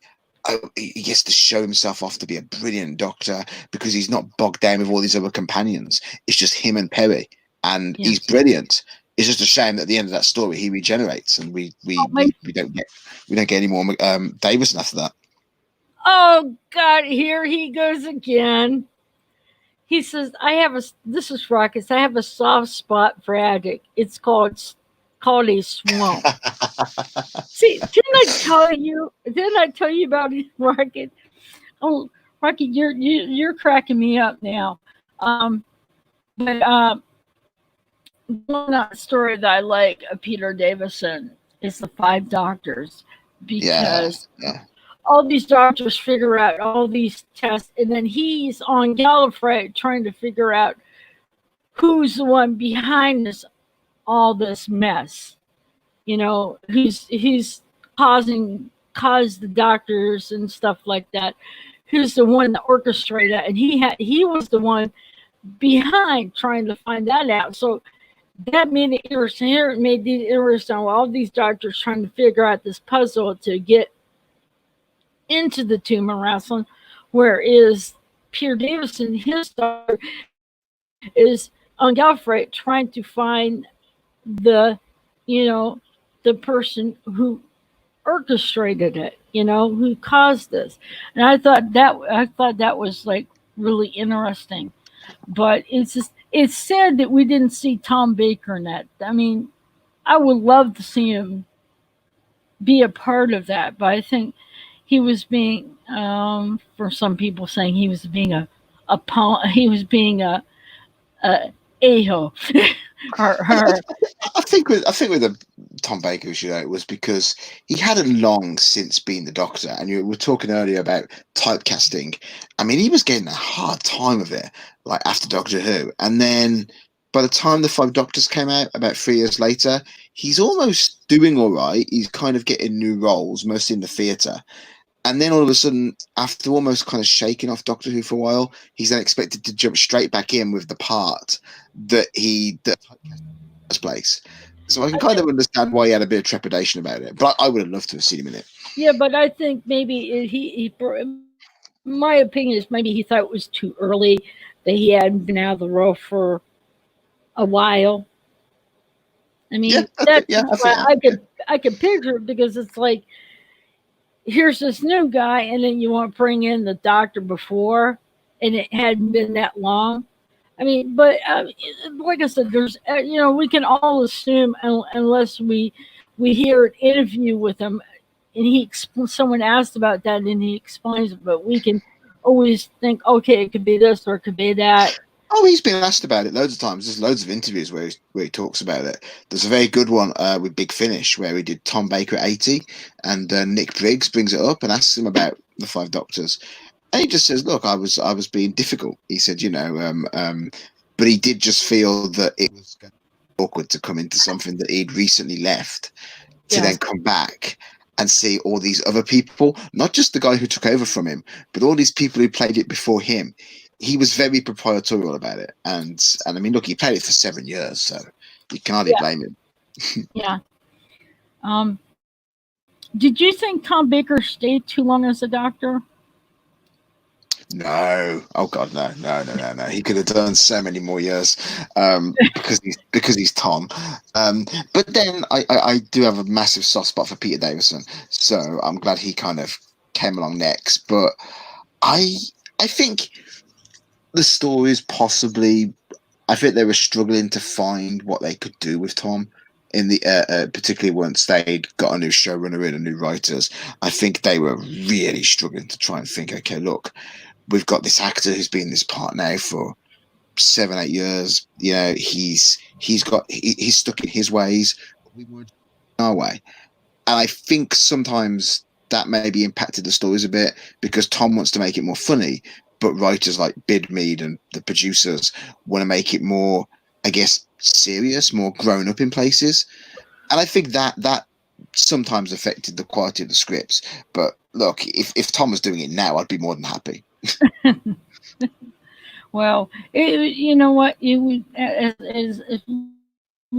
as Blue Mommy would say, it would be a sad day when the time comes when Tom Baker passes. I mean, it would. It He'll be never he'll never die. He sold his soul to the devil. He'll never die. He's not allowed to. He's not allowed to. He's a national institution. He's not allowed to. yeah. Maybe we should give him some immortality. Oh, I believe he has that already. Yeah. Uh, Jason Scott says on the controversial note, I think Brain of Morbius mind bending scene showed previous incarnations of the Doctor. It seems pretty obvious to me, but that's just me. I mean, I've watched the Brain of Morbius, but that's. I mean, it was it's just hard to get into. I mean, there's some episodes of Tom that were like really hard to get into, but Oh, that's the same with any era, though. yeah, I this mean, it's when Doctor. people say about the golden age of Doctor Who, it is all retrospective. It's all in the eye of the beholder. Believe it or not, there are people out there. I know you don't want to go into it, but there are people who do like this era, and that's fine. Um, the Doctor Who has had some pretty bad stories in its time, Yeah, and Tom's era was no different. yeah, But you know what? I think you've got to have the bad to appreciate the good. yeah. So That's true. I think when you get a bad story and you don't like it, okay, that's fine. But then when you get a good story, you appreciate it more because you're like, this is how it should be done now. Not like that rubbish they did last week. This is how you do it this week. Yeah.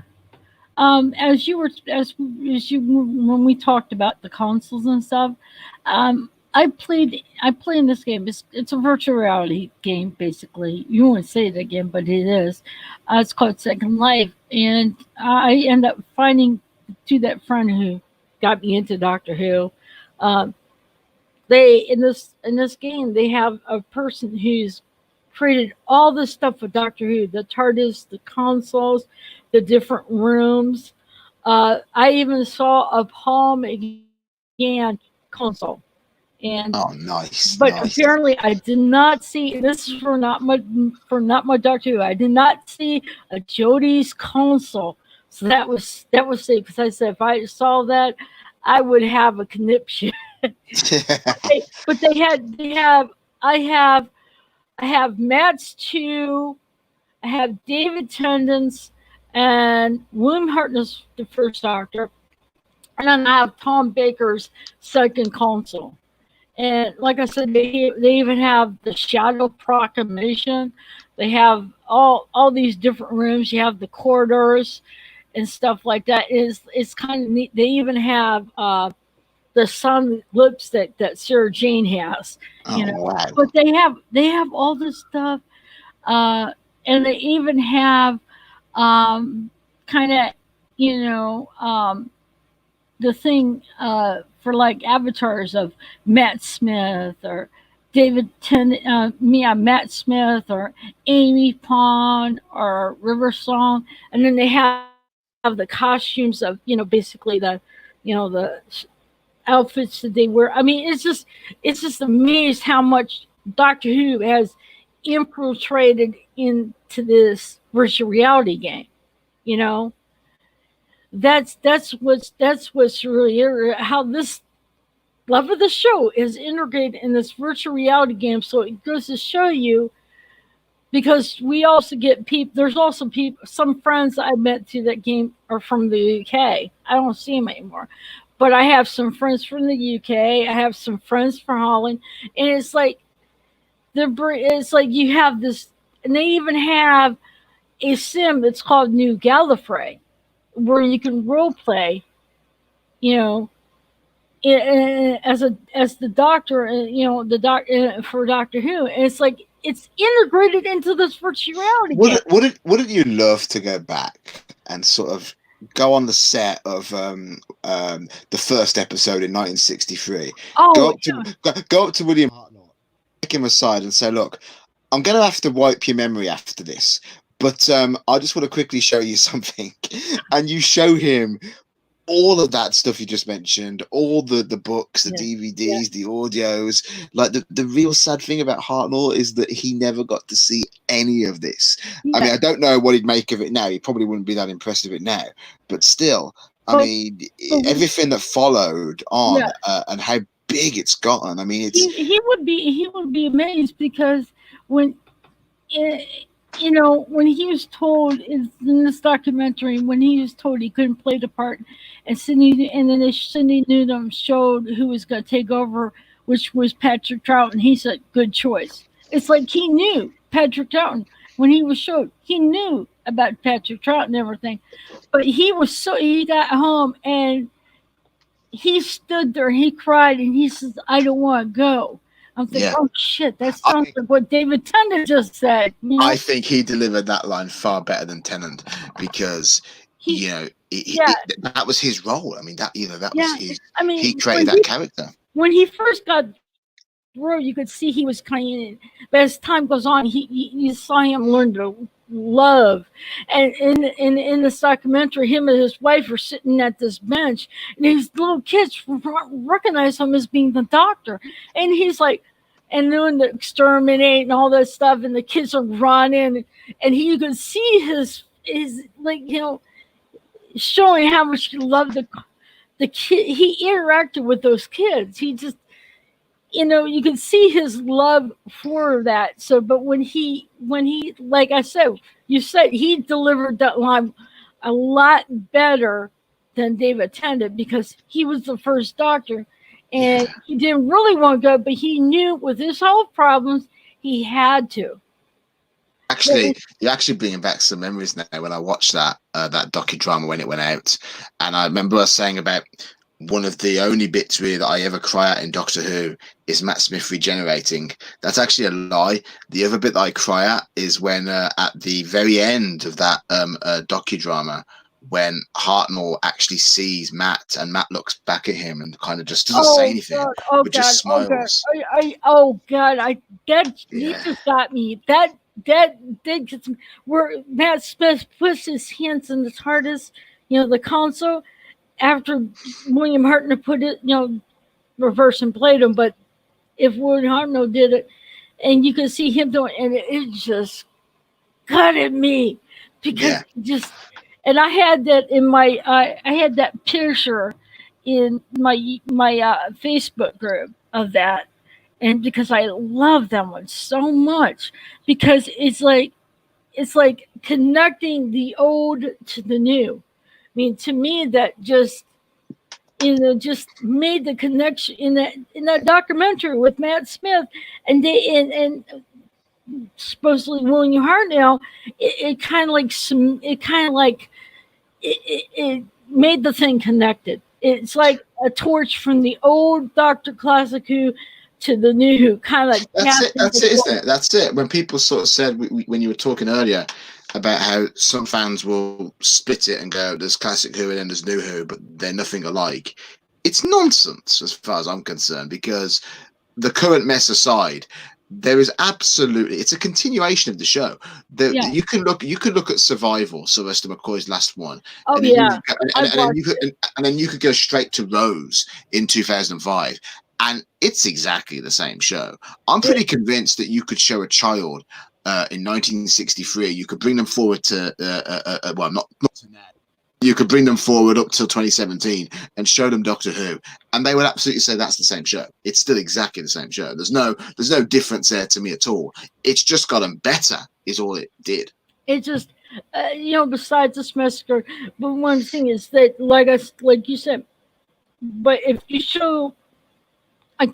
show people about time and space, space and time basically, and you show them that documentary and have them see and says, "This is the classic, and this is I know you've seen new. This is the newer generation. This is showing you that it's still the same show. It's just the classic is handed torch over the new." Yeah, oh yeah, and I mean, I think with that story particularly, it really stood not just as a good piece on Doctor Who, but a good sort of almost like a portal, a gateway into Yeah. vision was made back then. Like you learn a lot about how TV was made then in 1963 to compare to how they do it now. And they did everything in there. I'm just thinking about it now actually as you're talking. They had the old BBC cameras there. They Oh yeah. showed you, you know, the Oh yeah. editing they used to do. Oh And it's yeah. just it's a good just standalone piece, isn't it? On just how Yeah. different TV has how much it's changed. But also on top of this, the BBC with Doctor Who, they had diversity in the whole thing with Doctor Who. I mean, you had a woman who was the showrunner, and Yep. then you had an Indian guy who was the director. Yeah, well, that's what you're And, saying. Yeah, yeah, and yeah. it's like you had all different. You had all the different races in it, and that's what made it so interesting because you had different people who were involved back scenes from different nationalities. Plus, you probably had different nationalities, and you did have different nationalities even in the show. Yeah, and I mean, I know obviously we don't want to get too bogged down, as you said in this stream about the current era. But what's insane about it is, as you say, the show was always diverse. It always was. It blows my mind, Michelle, to think that there are people out there that somehow seem to think that old Doctor Who was a white-led program and it was only males that worked on it. It's like you obviously don't know who Verity Lambert is then. Yeah. John Nathan Turner was a gay producer. There was people working on that show from all different backgrounds, of all different cultures. Oh, They're no. just ignorant. They're just ignorant there, Michelle. They're just ignorant. They don't know about the show that they produce. And even Russell T Davis, I found this out learning about him. He was as I say, light in the love first, but he was that too. But that didn't stop him from producing a good show. But the whole thing is, Doctor Who you know, it's diverse. You know, Yeah, yeah. And that's one thing I love about it. And plus, on top of this, it transcends everywhere. It's like people who don't, have never met in real life, but they love this show, Doctor Who, and it just brings them together. The love of the show brings people together. Well, I mean, like us. I mean, I've never. Yeah. This is the first time we've ever spoken. You know, you're all the way over there in the greatest country in the world. I'm over here in the UK, and we're talking about our love of Doctor Who. And as you say, I'm going to ask you this actually, Michelle, because I am very, very curious about this.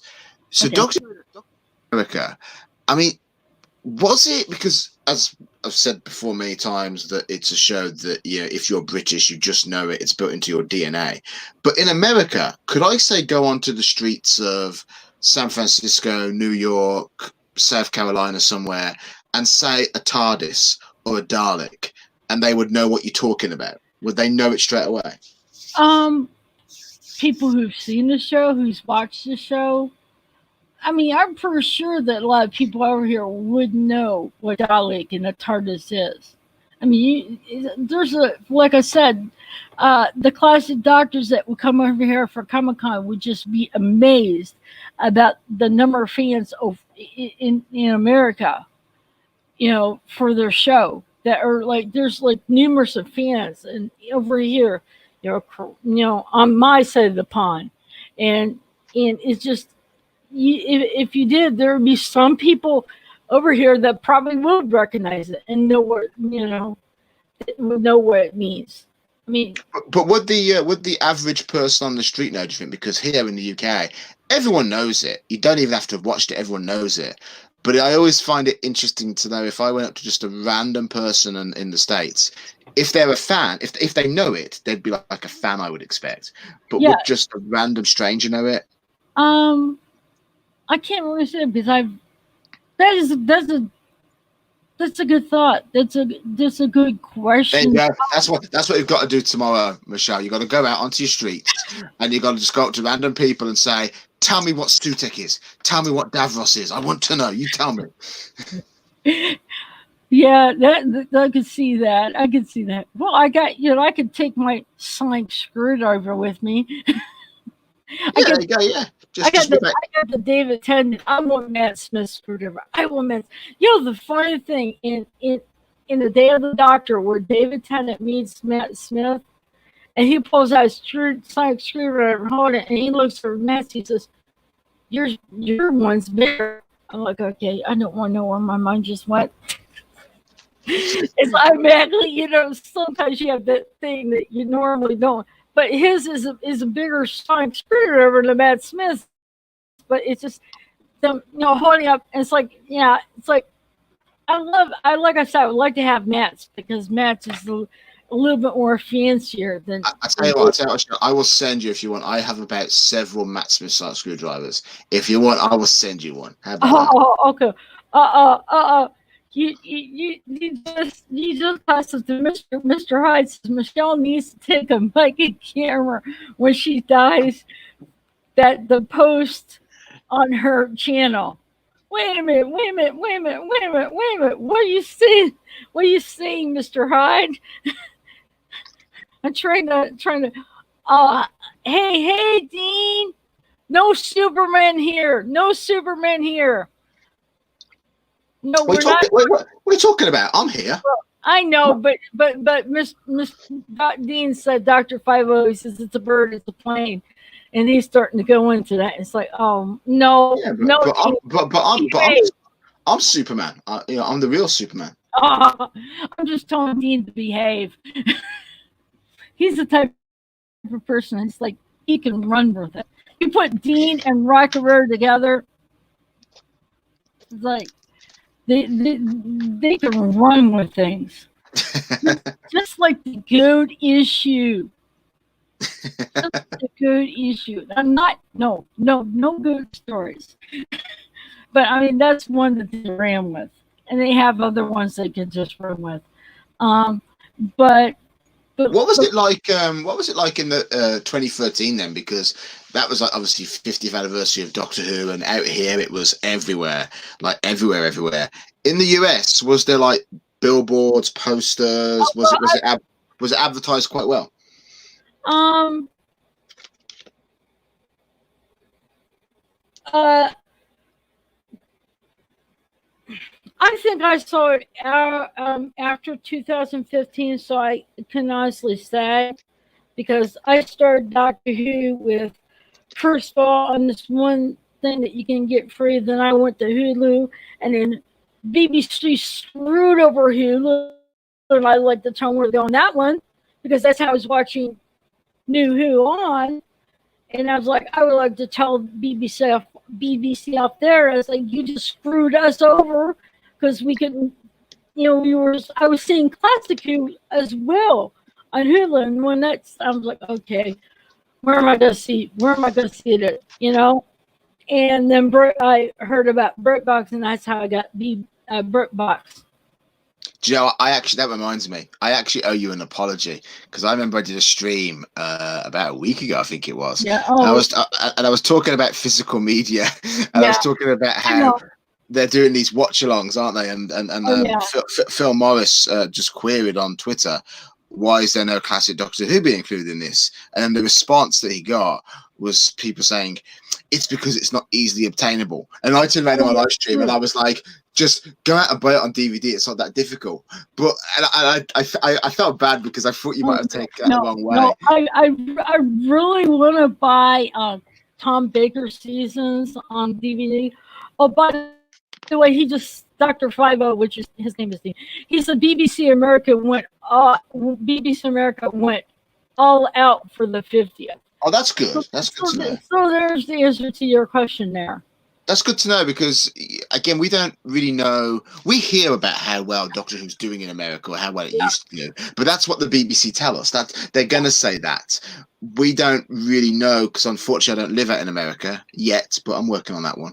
But we still don't. But we don't know how actually well it does travel out there because there's a lot of.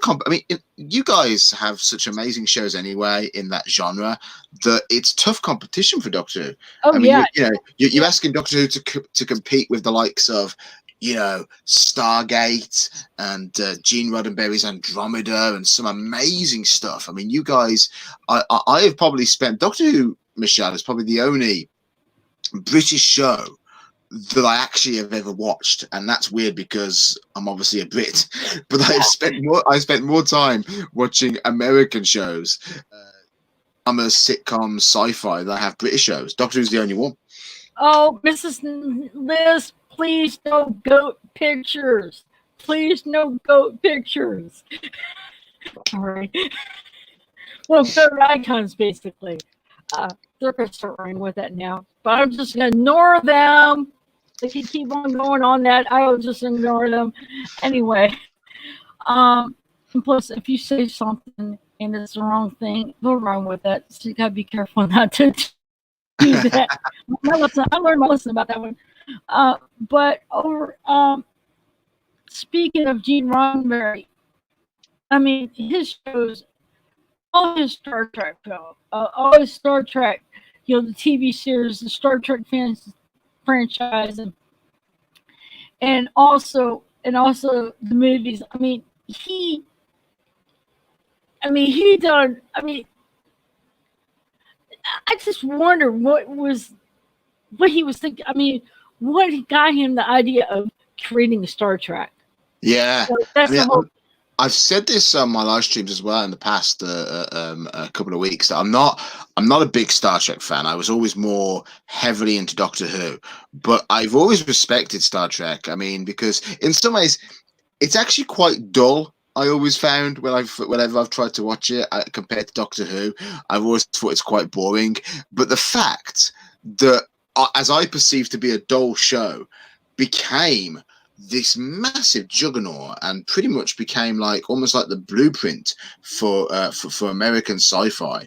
I don't know how Gene Roddenberry did it, but I raise my glass to him. Director Reynolds has said that Stargate SG-1 is a copy of Doctor Who, and yes, I do have a theory that proves this.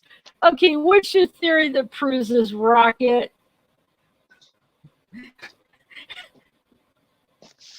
Someone didn't indeed just Dr. 50, which is the Star Trek isn't dull. No, let me explain actually what I mean, because I don't want to get trolled by loads of Star Trek fans hating on me. Compared to Doctor Who is what I meant, because the Doctor was, and you look at someone like Tom Baker and you compare him to someone like Kirk, and the thing with Star Trek is it's very everyone's got a part to play. Everyone's very, I guess, corporate in some ways. Everyone's very serious, and then you contrast that with Tom Baker's Doctor or any of the Doctors being very flippant, playing by their own rules. I love the line, Michelle, in Nightmare of Eden, which is a classic Tom Baker story. And he turns around and says, he's asked about, who do you work for, Doctor? Almost like, what are you doing here, Doctor? Who are you? Who do you work for? And then the Doctor turns around and says, work for? I don't work for anybody. I'm just having fun. And in Star Trek, it's you can see it's serious for them. The universe is at stake, or the crew of the Enterprise is at stake. But I just love with the Doctor, the reason he does all of this, the reason he's traveling around in an old police box that's bigger on the inside than the outside, isn't because he's trying to be a hero. It's because it's just fun. And this is what, again, I'm trying not to get too heavy into the current situation with Doctor Who, but I think this is what they've gotten so wrong. Actually, not just with Jodie, but I think they got this wrong when it came back in 2005. By the way, the Dean just says Kurt played by his own rules. That's definitely true. That's definitely true. I love now that I'm involved in a fight, a verbal fight on about Doctor Who versus Star Trek. But I was just going to say, but the thing with the Doctor, the thing with the Doctor, I think they've gotten so wrong is that he isn't just a wanderer anymore. Now he's become this righteous figure.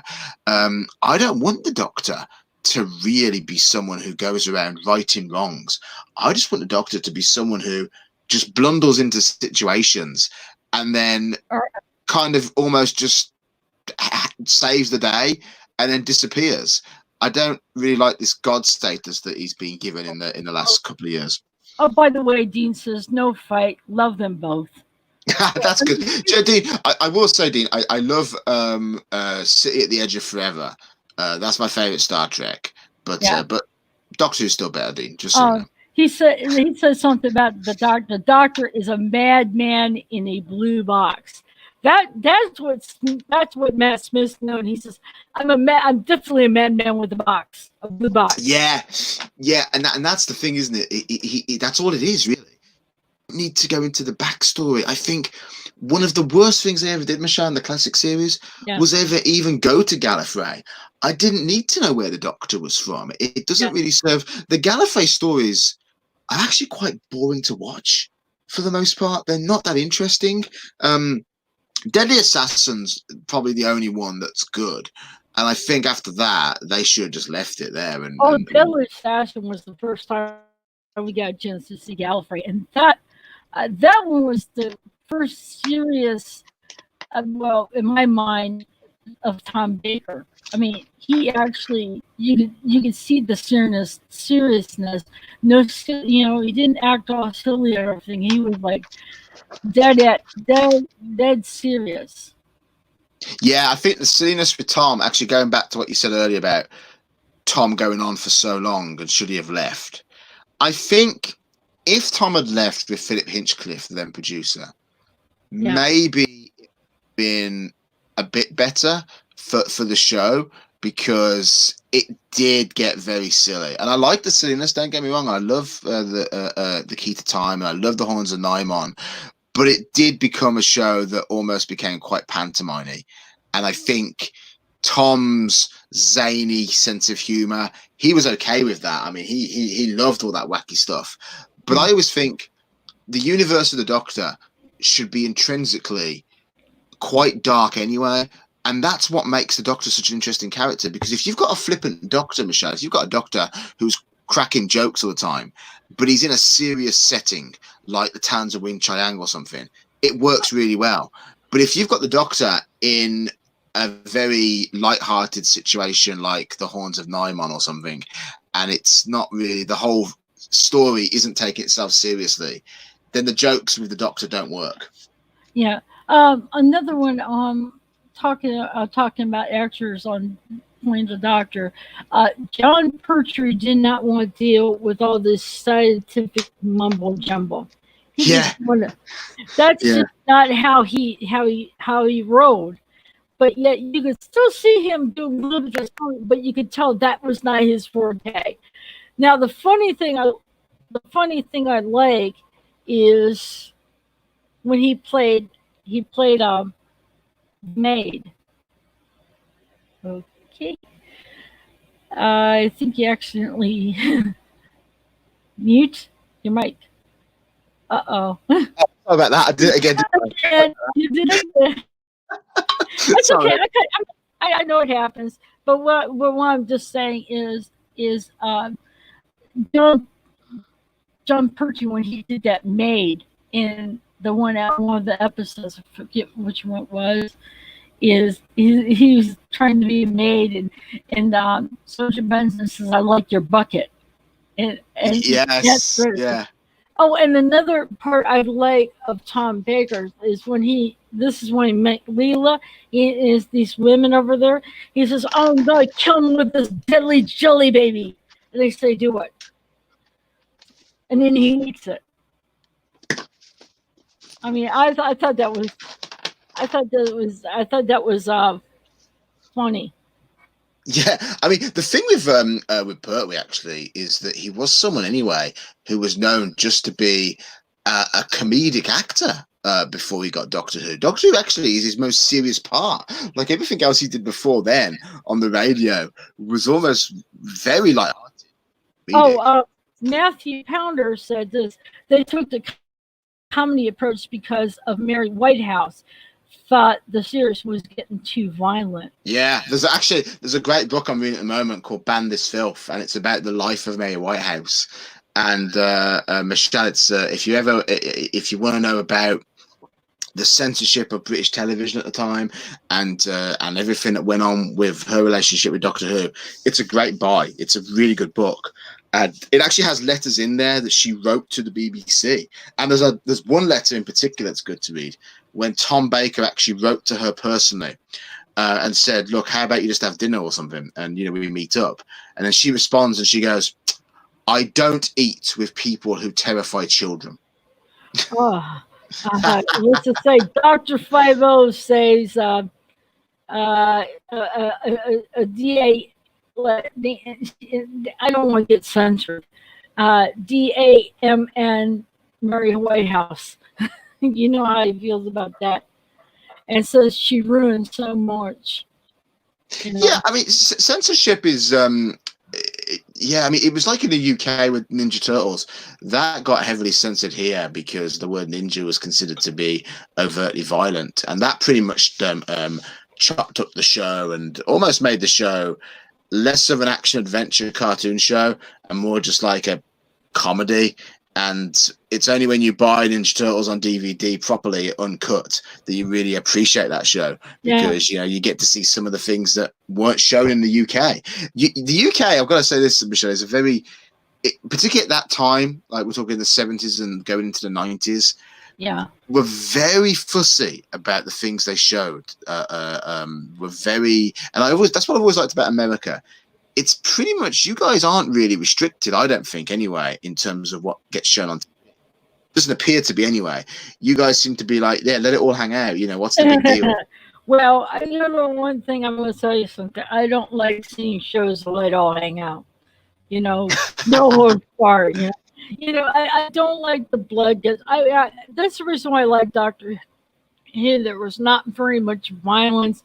You did see a little bit of fighting, but you didn't see the blood, guts, and gore that you see in some of the TV shows now. And it's I mean, TV now. It was so clean cut type of, and the stories were so good. I think if Mary Whitehouse could see television today, she'd have a heart attack. If she saw the shows that we hear here in America, she would definitely have a heart attack. Yeah, all the violence. That's one thing. I'd like to have a show that have a little less violence, a lot more entertaining. Oh no! I agree. I mean, I think with a lot of TV now, they just go for the shock value. Because they think if you just keep up the pace, you keep it violent, you keep the explosions rolling, then just don't give people a chance to tune out. That goes back to what we were saying earlier in the stream about this whole, like, you miss the 6-part structure of maybe a classic Doctor Who serial. But now, of course, they've got to churn it out so quick, and they just think, look, let's just don't give the audience a chance to tune out. Don't even let them think for a second. Let's just put an explosion in there, and then another explosion, and lots of fight scenes, and people will stay watching to the end.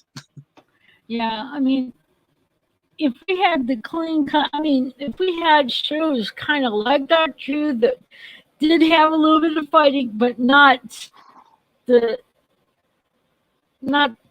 gory stuff, basically.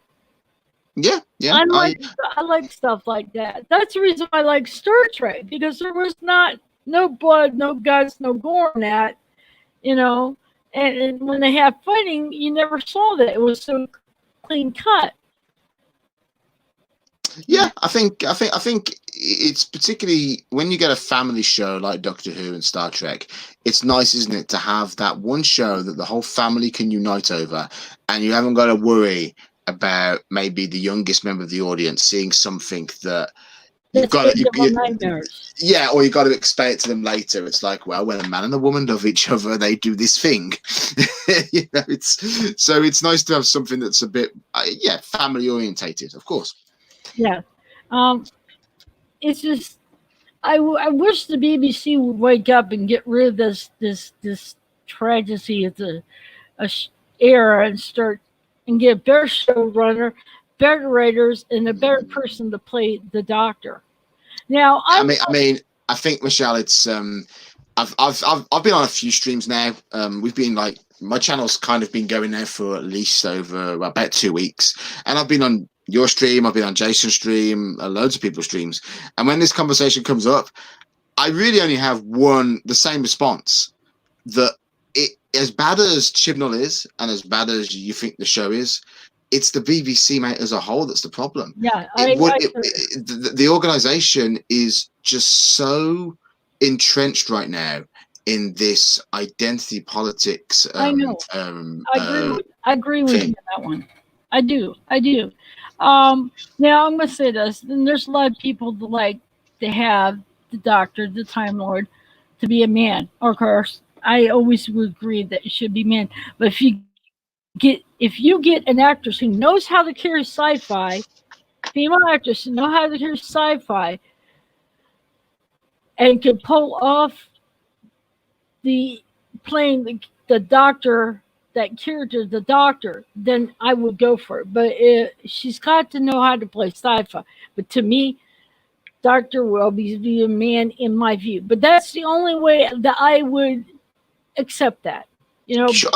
I was always very much of the opinion that I always felt there's no reason like to change the gender, because if it ain't broke, don't fix it. And look, it had been working very well as a male role from 1963 up until well recently. So it's like, why do you need to change that? I mean, yeah, it's ridiculous.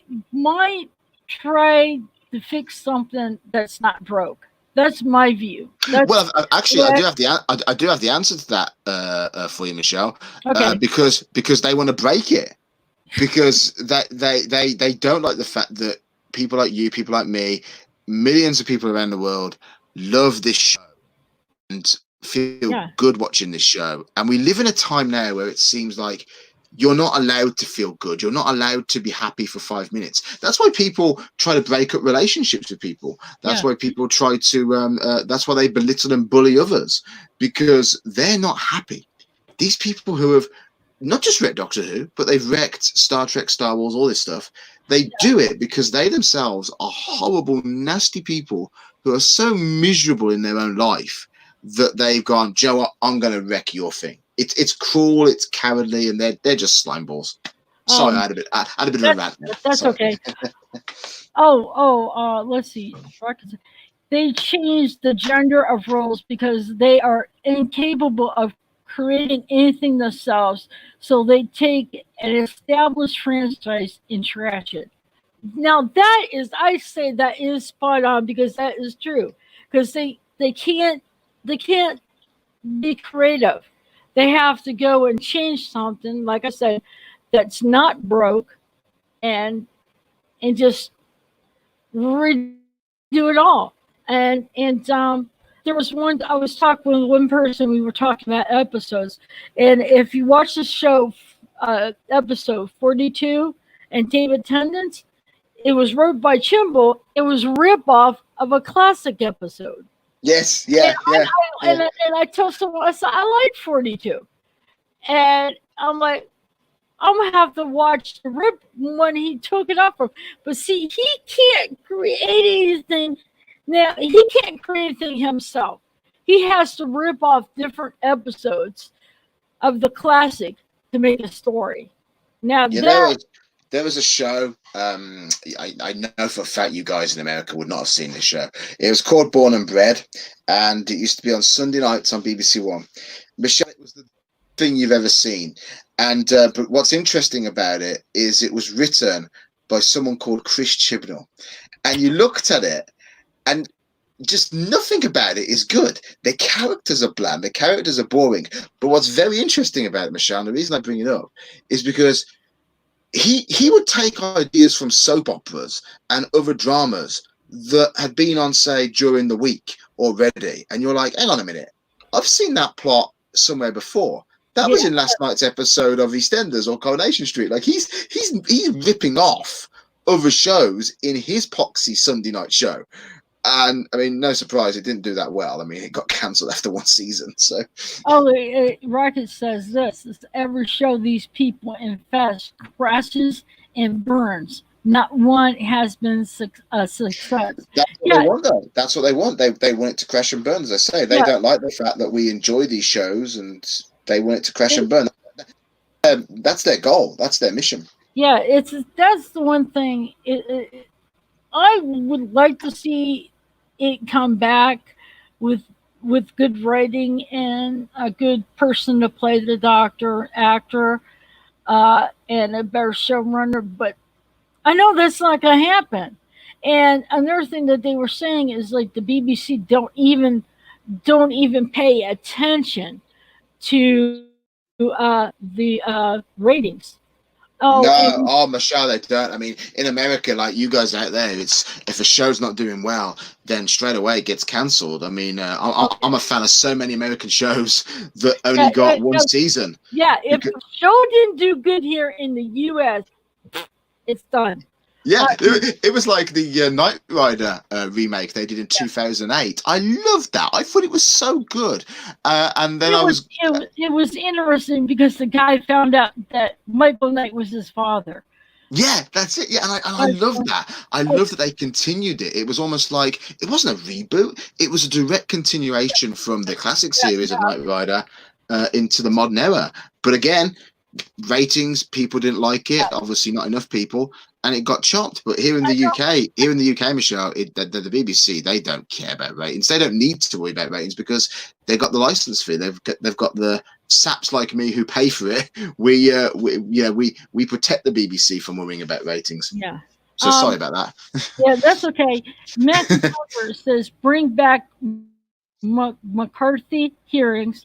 They don't call the BBC the British whatever BOLSHEVIK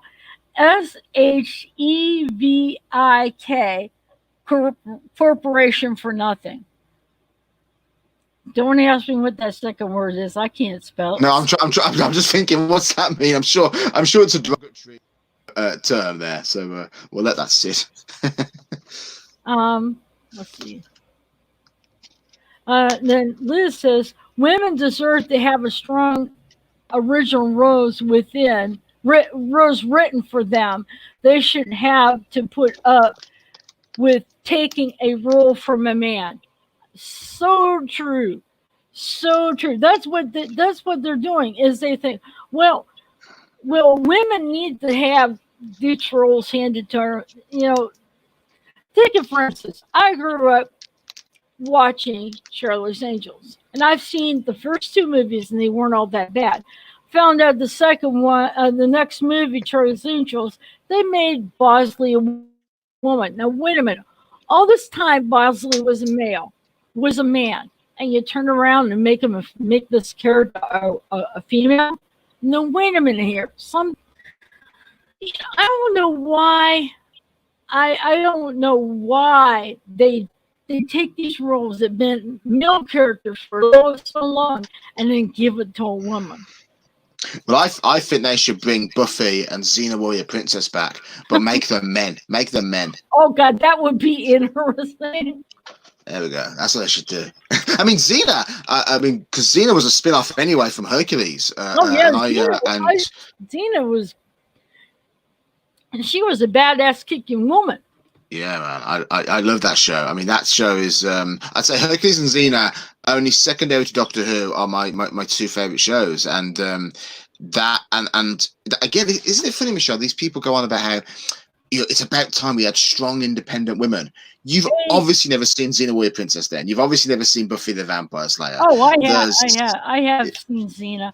Oh, hey, Blue Bonnet. Glad you made it. Sorry.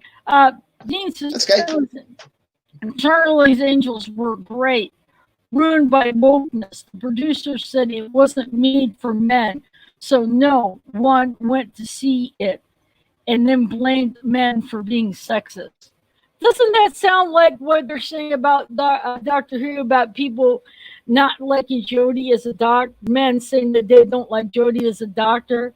Oh yeah, I had a conversation not too long ago actually at work, and someone turns around to me and goes, "I'll just be honest, Paul. You just don't like Doctor Who now because it's a woman and you're a sexist." My response was, first of all, I actually thought Jodie was the best thing about the last series, about series 12, and also I'm a sexist who's a big Xena Warrior Princess fan. So go figure. But see, I'm a woman, and I don't look Jody as a doctor. But it's like I get this feel. Obviously, I may have never had it said to me, but I have this feeling. It says, well, if you're a woman and you don't like a female doctor, then you're a traitor to your own gender. Oh yes, I'm yes, like, yeah, no, I'm not. you'd be considered a traitor. Yeah, you'd be a traitor. Yeah, but I don't consider me a traitor because the whole thing is having a male doctor gives girls a good role model. It gives girls a good role model for them to look at. Okay, but some guys are not like that. Some guys are jerks, but there's some out there that are good. Do you know what, Michelle? As a guy, well, last time I checked anyway, I think I still am. I'll have to have a look after the stream, just make sure everything's in the right place. But it's kind of a bad time in a way, because right now the general consensus of men is that, oh, you all chauvinistic pigs, or you only think about one thing. I can honestly say that the honest truth is that I probably spend more time thinking about, or I used to spend more time thinking about how many Alex invaded between 1963 and 2017 than I did about sex. I think a lot more about other things. It's like the idea that somehow us men we're terrible, we're the scum of the earth. I don't know where it comes from. I don't know why that agenda has gotten spun so much in the last several years or the last decade, because guys, men are just like women. There's some good and there's some bad. Yeah, I've known some women to be absolutely horrible, and I've known some men to be absolutely horrible. But I've also known women that are amazing, and I know men that are amazing. So it's ridiculous. Oh, Mr. Hyde, you got Google eyes for Sarah Michelle Gellar. Oh my God! So now, don't get your keyboard wet with your slobber. See, that's funny, actually. She would have made a good doctor. Actually, I think Lucy Lawless as well would have been quite good, because Lucy's got those eyes, and I was thinking eyes are quite important.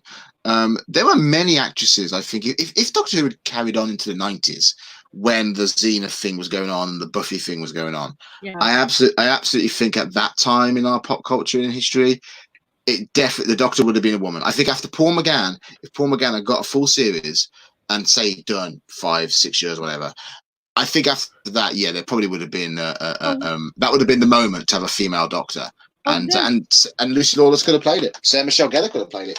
Oh, that's what me and Blue Bonnets agree on. Is Paul McGann got gypped? He should have his own. He should have his own. TV. The episodes on TV, other than just that movie, should have more episodes. Do you actually know why Michelle didn't go to a series? Okay, why? Okay, so basically, these things that people have kind of rewritten a bit and said, oh, it's because of the ratings, not enough people liked it. In the UK, it did really well. It got better viewing figures than Jodie gets, I can tell you that. It got about 9-10 million. In America, okay, yes, it did get trounced by Roseanne, I believe it was, but it still did reasonably enough for the network to consider, okay, maybe we could make this a series still.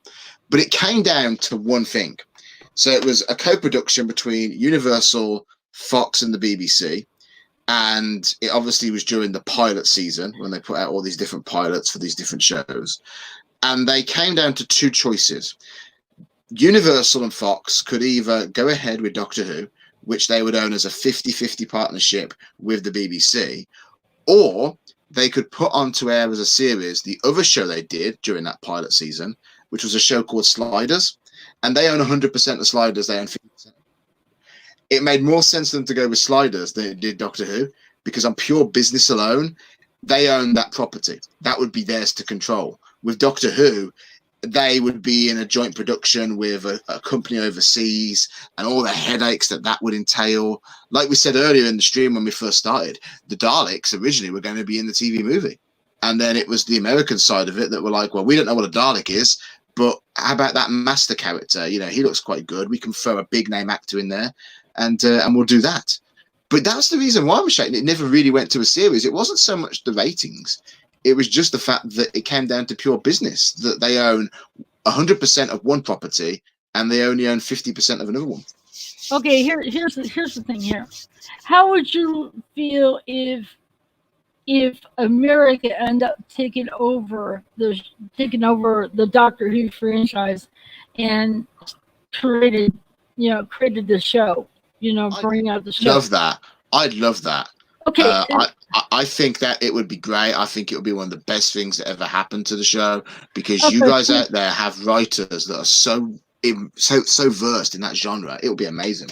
Of course, we make sure if the show's not doing it, we'll exit. That's the way we look at it. Also, how would you feel if the doctor was not British, that he was like an American doctor? American. Yeah, I wouldn't have an issue with that. It's funny you bring that up, actually, because that's a big topic of debate. Every time the Doctor regenerates, well, I mean, these days now it's like, is it going to be a black Doctor next? Is it going to be LGBT next? Who the hell knows? Yeah. But why can't you have an American? There are many great American actors out there. I mean, unfortunately, Peter Falkland's no longer with us, but he would have been great as the Doctor. I look at Columbo and I'm thinking, you're just being the Doctor there. That's what you're doing. You're who when I'm watching Columbo. Oh, Dean just said this. He said the BBC don't want any Americans involved. I know. Yeah, what was that in relation to now? There was a writer who'd pitched an idea, I think, for the current series. And then the BBC's response was, we don't have, no American has ever written for Doctor Who, and we don't intend to start with you. And I'm like, oh, okay. So basically, you're just being racist. Okay, that's good, BBC. So how about I turn around then and I say, yeah, no black person has ever written Doctor Who, and they shouldn't. You say that, and you'd be, ooh, racist, rightly so. Yeah. But with Americans, it's like, you're people. And you're basically right. What you're doing there, BBC, is pure, unfiltered, unadulterated racism. Okay, Blue Bonnet says Gene Wilder should have been the Doctor as well. Yeah, he would have been good. He would have been amazing, actually. He would have been good. Some people were debating. I was in one of my Facebook Doctor Who groups. And someone said next Doctor should be Hugh Laurie. And I'm like, oh God, I'll see him as House. I won't see him as the Doctor. I'll see him as Dr. House, And then I made this comment. I said, well, what about Hugh Jackman? Oh, he's Australian. I said, well, he's got some British ancestry. Because that's where Australian was a land for where they, for criminals and stuff, where they were put, and they were people from the UK, British. So basically, all the people in Australia got some British background. So why not? But the way I was really blind, I mentioned that to her. She says, "Yeah, but he's Wolverine. How would you be able? How could you see him? I'm like, yeah. How would you see him as a Doctor if he's played Wolverine?" That's true. Yeah, that would be difficult. That would be very difficult. The thing is, it's not necessarily about should the Doctor be American or Australian, or he could be anything he wants. Any actor could play the Doctor as long as you get the right person with the right personality. The trick is, though, with the Doctor, I think, is having someone who's not already a household name. I think it's best to go with an unknown, like Matt Smith was an unknown. Yeah. I think if Peter Capaldi, if he had one thing against him, this is just my own personal opinion. Watch it. You're stepping on Blue Bond's Doctor. I know. I one of these days I am going to discuss this on a stream with her at some point, because I think Capaldi in this country, not out there for you guys, but in this country, he was a big name already, a big deal. Yeah. And there was such expectation, Michelle, put on his shoulders, like a lot of expectation about, Peter Capaldi, one of the biggest names to have ever played the part of the Doctor. And I think that went against him because people assumed he was going to do something really magnificent, because he's a magnificent actor. Let's just face it. Yeah. And they put so much pressure on him, and I think they were let down, but not because of him. He didn't let them down. They let themselves down because of the hype they put on him. Whereas with Matt Smith, a lot of people didn't think he'd succeed. A lot of people doubted him because, first of all, he's young. and he's taken over from what is for many a very popular Doctor in David Tennant. But he wowed everybody. He went, but expectation was so low for Matt that he could only go up, whereas the expectation for Peter was so high that he could only go down. Oh, I had to laugh at this when Dean says, "I'll do it. I would be the Doctor, the first vet one, where I would be bigger on the inside."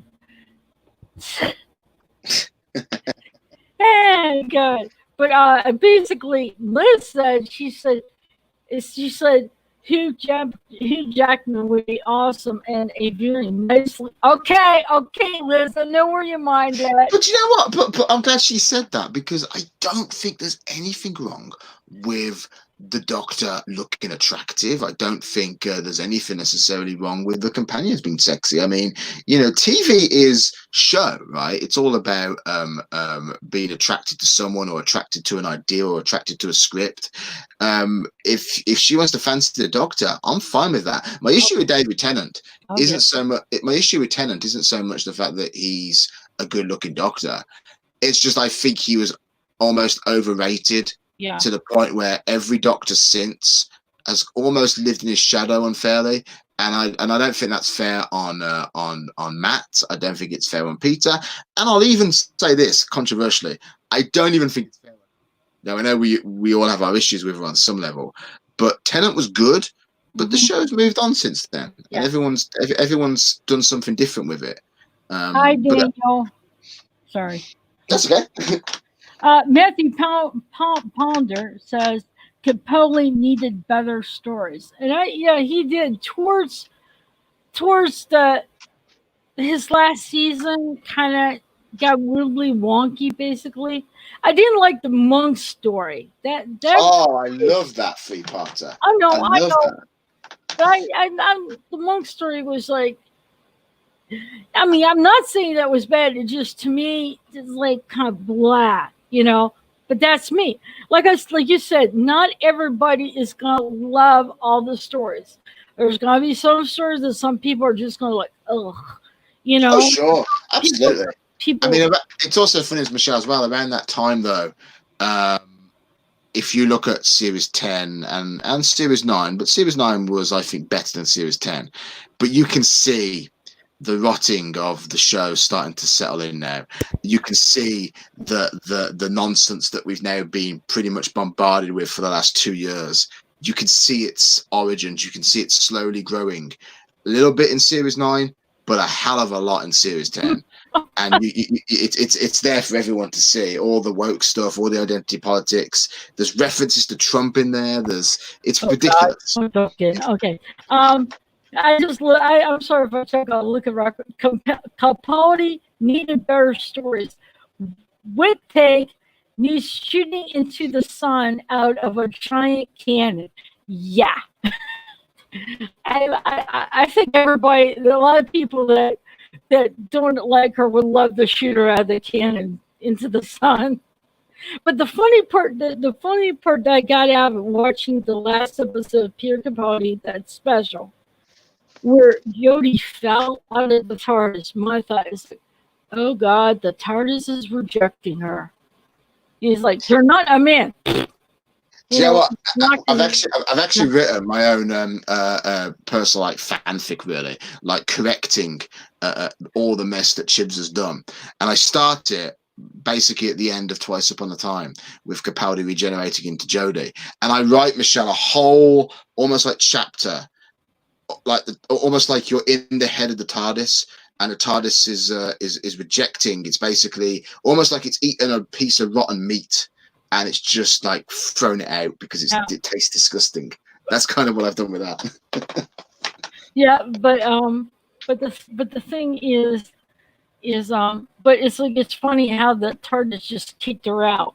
It's like rejecting her. It's like it's like you're not the Doctor. Get out, that sort of. But the first time we ever saw the TARDIS kind of push someone out is when John Pertwee and Patrick Troughton got regenerated into John Pertwee, and he got stuck on Earth, and the door opened up, and he fell face first on that grass. That's the only time we saw something. But he fell out of the TARDIS. He wasn't pushed. She went to open the door. He just fell out. But but that's the whole thing is when I saw her being tossed out of the TARDIS, to me, I was like, okay, the TARDIS is rejecting you. And I'm like thinking, okay, maybe this is it. Maybe this is. But when Peter Capaldi says, "Doctor, I let you go," it was his saying, showing that he knew the writing on the wall. Oh yeah, I believe that the same is true of Moffat. I think he knew that what was coming, and that's if you look at Twice Upon a Time, it's a love letter to the fans and the classic series. Oh and yeah, it also serves in a way as kind of like a good jumping off point for Doctor Who, because he knew what was coming. He's worked in the BBC a long time, particularly on Doctor Who. He knows the internal politics. He knows the struggles that organisation is currently having with its own identity and its own beliefs. So he knew full well what was coming next and how bad it was going to get. Yeah. Oh, by the way, Rocket says Chibble scripts practice social distancing. Nobody in their right mind will go anywhere near them. that was a good one, Rocket. That is a good one. I love that one. That right there really does explain his error in this Doctor. It's a good summary. It's a good summary. Yes, it is. But it's just, but like I said, I'm not letting this taint classic Who. I'm not letting this taint 1963 to 2017. I'm not letting that taint that because that's still. Oh no, and it can't because you've got all those memories attached to it. You've got all that history there. It's not the enjoyment you still get out of those episodes, you'll always get out of those episodes. They can't touch that. Yeah. The shit Blue Bonnet says I haven't watched his regeneration scene in 3 years. I can't. It hurts too much. It was bad the first time. No need to put myself through that again. And that's the Peter Capaldi's regeneration scene. That's what I know she was mentioning on because that I think everybody in the fandom knew when he said that we all knew what was coming in the fear. I didn't think though. Who would have thought though it would have been as bad as it got? Like No. that's what blew me away. It's like okay, I kind of the writing was already on the wall once they announced that the new Doctor's going to be a woman, but okay. You give it a chance, you give it a shot, you wait, you hold fire until you see the episodes. Yeah. And then I think what did it for me, Michelle, was when Rosa Parks went out, and I'm like, no way, come on. I didn't watch season 11, but I watched season 12, and I watched Spyfall because the trailer kind of interesting. I'm like, I'll tell you, I did a review on it, and I've said it's kind of like watching grass grow or paint dry. I mean, I literally, it was like, and literally had to just keep in mind, so gotta sit here, I had to actually force myself to stay to watch it. But on that Twice Upon a Time, Matthew Pounder says, Twice Upon a Time, just desecrated the legacy of William Hartnell. Complete character assassination. Yeah, the way they portray William Hartnell in there, oh my God, that really pissed me off right there. I mean, I know he was in that era, but that's not how he was playing the Doctor. Oh no, I agree. I mean, but that wasn't. I mean, I blame the BBC solely with that. And again, this shows what the organisation's like. Moffat knows Hartnell's Doctor inside and out because Moffat's like one of the biggest Doctor Who fans to probably ever write for the show. So he wouldn't have done that. That wouldn't have been Moffat's work. That would have been mandated to him by the BBC. He wouldn't have had a choice. He would have had to have done it like that. And Russell T Davies wouldn't have done that either because he's also a fan of the show. Yeah, but Russell was lucky in that he was working at the BBC under a different time before it went crazy. Yeah, true. Um, it's just, and another thing, I know I did a rant a while back ago in season 11, but my thing is to the people who like Jodie, fine. If you like Jodie, that's your cup of tea. That's fine. I have no problem. Just don't tell me that I don't like her. That I'm I'm sexist. I'm race. And stuff like that. Don't tell me because that's how I believe. It's like I'm just saying. Why don't we just agree to disagree? Do you know what? Do you know what you should say, Michelle? You should turn around to them and go, "I'm not sexist. I'm just sexy." Let's just say I think I think I lost that sexiness when I after I hit a certain age. But You're only 21, right? 21. no, and I'm not going to say my age. I was born in '67, so I'm going to leave it there. 21's good. We'll just call you 21. You're Yeah, 21. yeah, 21 and holding. There we go. Yeah, that's good. That's good. 21 holding. There we go. But the whole thing is it's the way I say. Let's agree to disagree. If you like Jodie, fine. Don't try to get me if I don't like Jodie. Except I don't like Jodie. It's like not everybody's gonna like, and not everybody's gonna like the same doctor. And that's the way it is. That's the way Doctor is his. Everybody have different. Uh, Everybody have different views. I'm trying to ignore Dean right now, but everybody don't like the same doctor. They don't like this. They don't like the same. Everybody, okay, come on. I know what you mean. I know what you mean. Everyone's got like a different opinion. Yeah, everybody's got a different doctor. And what's very interesting is that we now live in this world where it's so polarized, and you are either one or the other. And I don't know how we quite got to this point, but we're here, and it's weird that we're here because I've always just come from a background where it's like, listen, you live in a world with people of different shapes, different sizes, different beliefs, different opinions, and you have to. That's just the way life is, isn't it? But I guess going forward, this new generation, they want it to be agree with us or you're an ist or an ism. Dina said she's an imposter. I agree with that. She is. She's an imposter. But at the end of the day, I mean, she's just taken the role that she's been given. I mean, she's been given an opportunity to play a character. I don't think she's an imposter. I think she's out of her depth. But again, it all comes down to the scripts. That's where it is. That's where I love, by the way, Michelle, that we said offline that we're not going to talk about this. Yeah, happens. That's what happens. You don't plan on it. It's how things. It's like you plan something, and it's you always. It's like one time we were talking about Doctor Who stuff, and then we started spilling out in different things. It's kind of like take the thing that Tom Baker that was dedicated to Tom Baker, and then we spilled over and started talking about Paul McGann. A lot of times when you talk about something, it's just like. But that's good.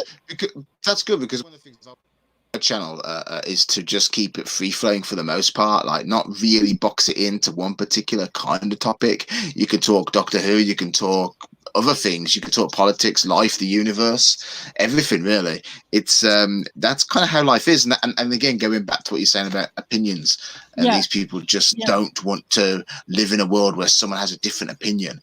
It's called life, guys. Get over it. It's called, having debates and shooting the shit. Yeah, like I said, everybody's gonna have a different opinion.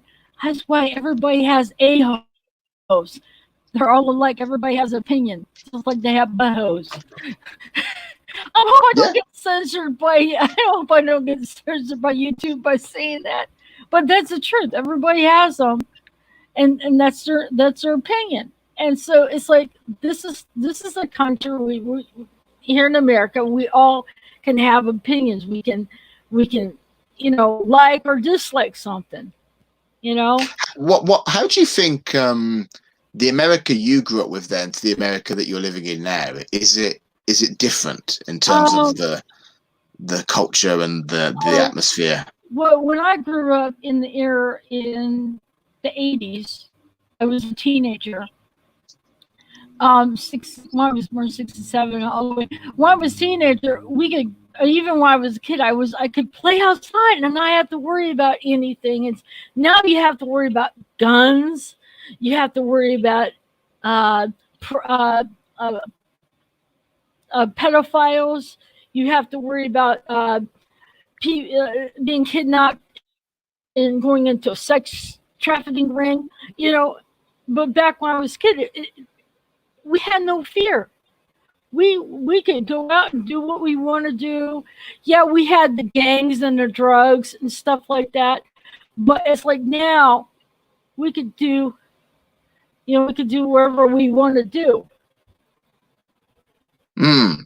But do you think? I mean, because that kind of is similar to here. When you talk to anyone of a certain generation, and they'll sort of say, "It was better in my day because it was a lot safer, and you didn't have to worry about this and that." But of course, you mentioned about like pedophiles and things like that.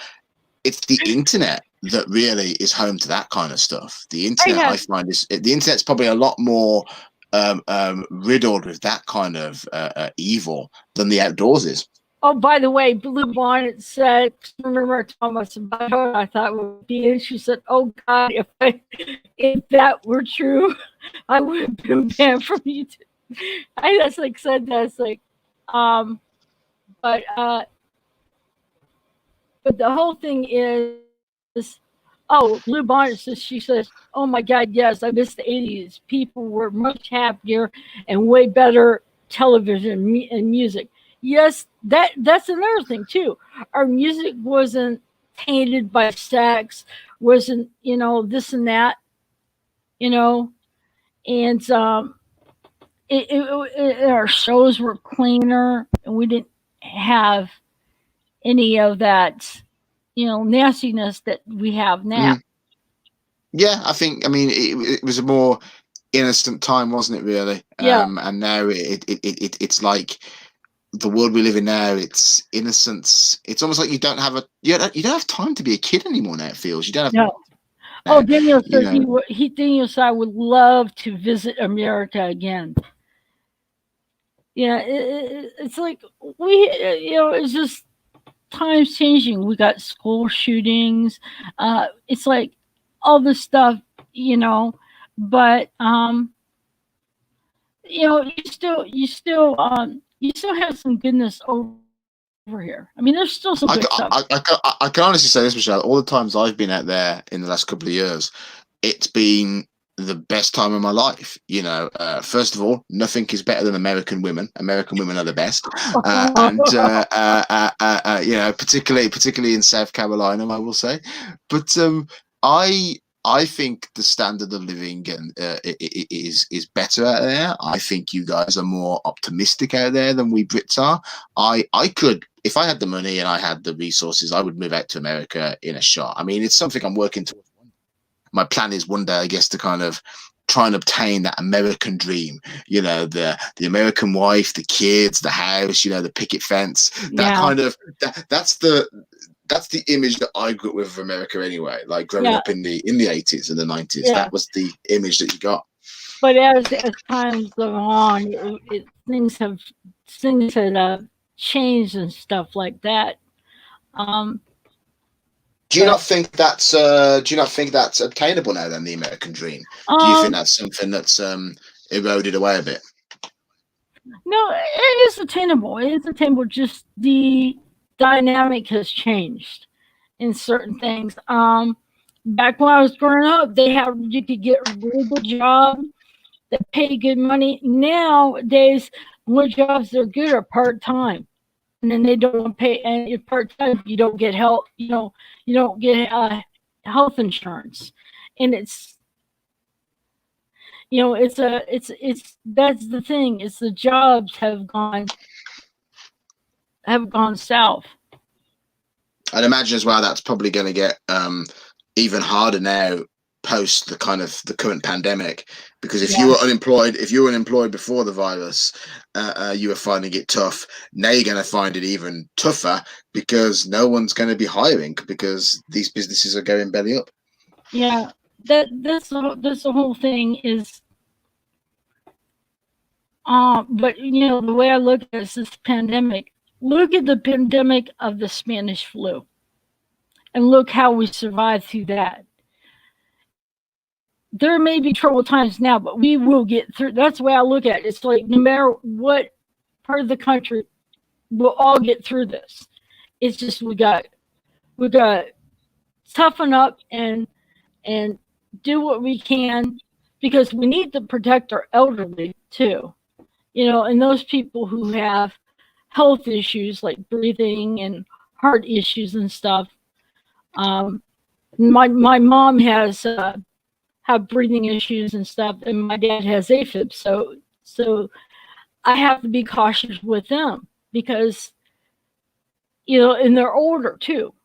Mom 80, dad 84. So I mean they're older, so I have to be careful because if I go out, I haven't even seen them.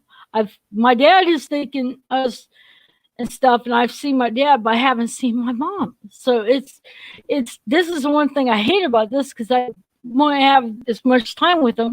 But if I keep my distance and do what I have to do, and once we're through this, I'll be able I'll be able to see her. It's just got to get through this. Doesn't it vary from state to state as well, though? Because here, Yeah. it's pretty much like a nationwide lockdown, really, like everywhere, pretty much. But obviously, whereabouts are you, Michelle? Which state are you in? Ohio. Ohio. Our Cool. governor has just opened retail. And then, later on, then he opened hair salons, barber shops, and nail salons, and then restaurants, outdoor patio. The restaurants should have patio restaurants, and then he's going to work on opening the main restaurants, the indoor. But it's he's working. He says he wants a soft open because he doesn't want to go boom, open it up, and then have to shut down everything else again because of the number. So he wants to do it slowly. And I know there's some cities and states that have higher population, like take California for instance, or New York City. They're the more populated, a lot of people there, and of course they're going to be affected more than those cities that don't have a big population or just because when you think of California, you think of Hollywood, and New York Yeah, City, yeah. you think of Times Squares and the stock exchange. So, but like I said, things once we get out of this, I don't think things would we would go back to somewhat of our normalcy, but not. It'll be a different normal. Yeah, Which it'll become the new normal, won't it? oh Really, yeah, it'll we'll be. become normal. Yeah, it'll become the new normal. But I mean, So you guys in America, you kind of like lead the way anyway. And I said this earlier on one of Jason's streams that he was doing with my co-host. I commented in the chat, and I just said, look, if America is strong and America's strong as a nation, the world is strong. It's generally true. I mean, the attitude that people have sometimes in this country and even elsewhere towards the United States, I find to be appalling because it's like you're the world's biggest economy. You're the one that we trade with the most. The influx of exports and imports between our two countries is astronomical. How does it benefit us for you guys to be going through a recession or to be going through a bad period? It only hurts us in the end. yeah, So we are linked. Our two countries, what affects one does affect the other. yeah, it's kind of like we all whatever affects the United States also will affect those other countries we do, we um we deal with. Oh, gotta love Yanks. I am a Yankee, Dean. I'm North. I'm a Yankee. I am, Blue Bonnet is a Southerner, and I'm a Yankee because I'm up north. So that's how you determine. You ever talk to someone who's from Louisiana? They sound like they talk real fast. They They're like, do, I yeah. don't understand what you. I, I know this one person actually from Louisiana, and yeah, she's very like it's almost like she's got verbal diarrhea. It's like whoa, she's Well, just it's really like, quick. yeah. I mean, but that's just the way they talk. It's like, um, I did have a friend who got me into Second Life. He was from over in the UK, and he was young, and he was from Birmingham. Every time we Ah, talked, we just ever, down, just down the road. I'm literally just down the road from Birmingham. well, let's put it this way: every time we talked on MSN Messenger voice, oh my God, his voice would just make me melt because his accent is really, it's kind of like Paul McGann. Me and Blue Bonnet say he can read the telephone book, and we would still be like, ah. I've listened to the Paul McGann story, some big fish, so I can do a review on Blue Bonnets, and I'm just letting her go. Oh. I think you need a cold shower afterwards, don't you, Michelle? When you listen to Paul Yeah, because McGann. I'm listening to, oh yeah, Paul McGann, oh yeah. I'll tell you one thing. If there's any doctor I would like to meet, yeah, I wouldn't mind meeting Tom Baker, but the doctor I'd like to meet is Paul McGann and say, I asked him, so can you read the phone book for me? Actually, no. What you probably would turn around and say, "Can you read the phone book?" And then at the bottom of the phone book, could you just put your phone number there, please? You forgot that would be interesting. I know Blue Boy would probably love to meet Peter Capaldi and then Paul McCann. I knew Jack, that. I've pretty much met, with the exception of I've not met Tennant, I've not met Capaldi, I've not met Eccleston, but apart from that, I've met from Baker and leading all the way up to Matt.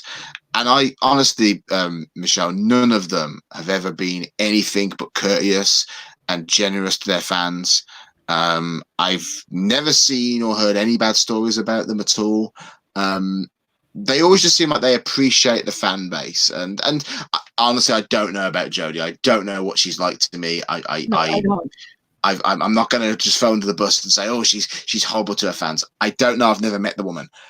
Listen, Oh, if I walk past her down the street, yeah, I'd go up and say hi. Why not? yeah. It's a celebrity, you know, and I'd be nice, and I mean, I might ask her and just say, look, when you going to leave? Just curious. Yeah, That's we all. did. Oh, by the way, Allison, did we make you get on to the dark side? Because she said, "How do penguins build his house? How does a penguin build his house?" Answer: igloos. Igloos it together. The jokes on these penguin biscuit wrappers are getting worse. Okay, so, well, Allison's joining in. It's like we kept telling us we're gonna lead you over the dark side. We're gonna bring you over the dark side. You know, she was sweet in this until we got a hold of her. Yeah, and you converted her. Yeah, we converted her. We were converting her over. Oh my God, she said she wished she was a Bond girl, and then Mr. Hyde told her what to do She to might the be. next She, be a Bond she, girl. the way things are going, she could be the next James Bond. Yeah. Do you think they'll ever make James Bond into a female? Oh, without a doubt, yeah, that's coming easily. That's coming. That's well, actually, I say it's coming. I don't know now. Post COVID, I mean, that might change. The attitude in Hollywood may change somewhat. I still think we've got a long way to go before everything kind of calms down. But I think they would. Yeah, I really do. Funny enough, have you ever read, Michelle, the Chronicles of Narnia books? No, but I've heard of Narnia. Yeah, so the Netflix are doing a series, or they were doing it. I think it's still happening, and it's going to go out sometime in 2021. And they announced the cast not long before the pandemic hit, and there's not a white face among them. It's like, and that's fine, but it's so obvious what they're doing. And if you read the original books and you watch the original TV show and the movies, Yeah. the children, they're all white middle class, and but nope, in this new one, you've got they're all of different backgrounds. Actually, one of them is actually transgender, I believe. So there you go figure. Yeah. I mean, it is sad that the BBC don't pay attention to viewers. Not the views, but the numbers of the ratings, like the U.S. Because if they did, they would be just accent. But Yeah. Oh, but they don't need to, Michelle. They don't need to because the rules out there for you guys and the rules here for the BBC. As long as you've got the blasted license fee, the BBC are going to be good. They got very lucky, the BBC, because before the virus hit here, one of the big debates about the new government that had just come in 20 at the end of last year in December of 2019, and Boris won with this big majority. And one of the things he kept talking about throughout the campaign was the future of the BBC and how it's funded. And it was looking like the BBC was going to have to up its game a little bit, and maybe it was going to change. And then all of a sudden, though, that gets taken off the agenda completely because now it's all about the virus and dealing with that. So yeah. By the way, Gene says, please don't mess with Bond. It's all I have left. Laugh out loud. yeah, sorry, they're taking Bond away. Yeah, well, I know he's being funny about that, but it's kind of like me too. It's like, don't mess with Bond. Keep him the way he is because you don't want. If they do that, that's in their franchise. They're gonna destroy, and we don't want that. We want to keep the franchises the way we grew up watching them. Don't come in here and rip us out from underneath our feet. Don't pull it back. Uh-oh. Yeah, not my Dr. Seuss says Boris hates the BBC, so it will be back on the agenda soon enough. No, I don't think so because now there's more important things going on, and at the end of the day, the BBC now the BBC's defence, which they've already been using in the last the last month really, is that we're getting the nation through this. So whenever the BBC now comes in for a kicking, whenever anyone asks, look, why are we funding this organisation? What have they ever done really? What's the use of them? The BBC can turn around and just say, well, we were getting the nation through the pandemic. I think it's going to go so far down the list right now with the economy and just trying to get everything back on its feet. I believe, look, one day the BBC will have to meet its maker one day. The BBC will have a blue moment, definitely. But it's not going to be anytime soon because the priorities for the government's changed a lot. Rocket. Well, the BBC don't make any money from me. Haven't paid them a penny for ages. Okay, Rocket, now you can be in trouble. Yeah, you'll be arrested. Now you'd be in trouble, basically. They'll be coming with the TV detective vans and locking him up. Now, is there any? I'm going to throw this out here. We've been talking about a lot, and I've been asking a lot. Is there anybody in the chat that would like to ask questions? Because I would like it here. Here's things that you would like me to ask Paul here. I just like to throw that out because I've been asking a lot, and we've been talking about a lot of different venues and going off to another, and just this is what happens with two people, and this two people get. Oh my God, this almost going to be 3 hours. I am amazed. I've never had a stream this long before. Do you know what? It's funny, Michelle. I've noticed this actually. All the streams I've been on. Jason's stream I did, that was I think that was nearly 4 hours. I mean, my God, I started streaming about 6 o'clock UK time with Jason, and then I don't think I finished about 10:30 at night. It was ridiculous, but it was great because I love this. This is what else am I going to do? I can't go out anywhere. Yeah, that's true. I'm looking, Mr. Hyde. I'm trying to wonder what he means. What's the maximum velocity? Velocity. Oh, wait a minute. Whatever. Am I saying that right, Mr. Hyde? It's okay. Velocity. He asked this on a stream that me and my co-host did a week or so ago.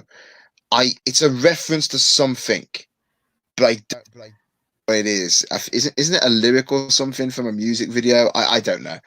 Yeah, I know, Mr. Hyde. Okay, and all the media. This is from not my doctor. All the media of any kind do is scaremonger, and anyone with all sense know it means nothing. So they are on borrowed time.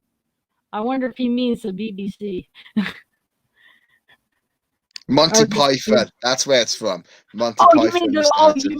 you mean the one he asked. Yeah, I could just see there. He's just said, "Haha, yep, Monty Python." Okay. I knew it was a reference to something. Oh, Rocket Runner, you want to ask a question? Ask. Oh gosh. Oh no, Dean. I'm afraid to find out. What have Brazil and England got in common in the World Cup? Oh God. We both suck. Oh, oh my. Wait a minute To be here. fair, I mean, I don't know how Brazil does, but I'll tell you this funny story actually, Michelle. That so the last World Cup that we had was 2017, and yeah, was it 2017 or 2018? I can't remember that. But it was 2018. Yeah, that was it, 2018. And I was out in America at the time. I was in Charleston, South Carolina, which is just gorgeous. And me and my co-host Alex, my friend, were in this bar, and everyone, like, England's pretty much getting close now to the final. You know, there's almost a chance we could win the World Cup. I think we're in the semi-finals. One more, and we're in the final, which the England football team, soccer team, has not done since 1966. So to put it in Doctor Who terms, the last time England was enough for the World Cup was when Patrick Troughton was the Doctor. Okay, that was So you know, it's that long ago. And anyway, we're not really big soccer fans. We're not really into our oh sports yeah. that much. Oh So we're not that bothered by it. But everyone else, Michelle, in the bar is going ape. They're going, like, they're cheering on our teams. And this one guy turns around to me and says, "Oh, you must be so proud of your country right now." And I'm like, not really. I'm more trying to just actually get onto this arcade machine here, because there was an arcade machine of Ninja Turtles in the corner. I was like, I want to be playing that right now. I couldn't give a monkeys about England. And then England were out. And then he's like, "Oh, you're not upset by that?" I'm like, "Nah." okay. And Liz wants to know, Paul, whereabouts near Birmingham are you? I'm in a place called, well, I'm in Worcestershire, and I'm in a small town called Redditch. So come and say hi. Yeah. Okay, but Rocket Runner, I don't know if we all know Rocket Runner is a strange raccoon. He said, "How many asthmatic hamsters would it take to pull a wicker basket across Iceland?" Do you know the answer, Rocket? Because you're the one that came up with that question. I He, don't he even I don't even know where that's from. Well, yeah. Oh, but Mr. Hyde did answer your question. He did say, "Yeah." He say, "Yeah, you were right, my thing." Uh, Mrs. Not My Doctor Who said this. Or wait a minute here. Um, she says just up the road from us. Then I'm like, okay. And then Neil said, only up the road from here. We are in Stour Bridge. And don't Oh, laugh. Stourbridge. Yeah, Stourbridge. I know Like Stourbridge I quite said, well. I was with it. I butcher names. It took me a long time to say Troughton. I was saying it so wrong because I these English last names are I butcher them. There's some people that say my last name wrong. It's Minks, Minks, and everybody calls it minx with no C. But you know, It's because you are a minx. It's because you are a minx. yeah, I'm a dirty, stinky animal that you wrap around your neck or make a mink fur coat. um, but it's just, God, I can't believe this. It's coming up almost 3 hours. Uh, I think this is the longest stream I've done, Neil. Surpassed the streams I did with you guys. There you go. I've done with me. I've done with you. I've set a new record now. So whoever your next guest is, that's a challenge. Oh, Can you what? keep her talking for as long as I did? Let's put it this way: if I had dairy, it'd probably go 4 hours. The way he is, because it's like we did a live stream. It was Blue Bonnet, me, and I think Gary, and I forget who else. And I'm like, I have to go. And next time I talked to Blue Bonnet, she says, well, we went until like almost 4 hours because he was still going. And I was looking at the time, I got things I need to do. I left and they were still going talking. I'm like, dang. But isn't it nice though that like we can all just get together and have these like free flowing conversations? Oh yeah. To be honest, Michelle, I wouldn't want to be anywhere else right now than even talking to you, because it's either that or go off and watch something on the BBC.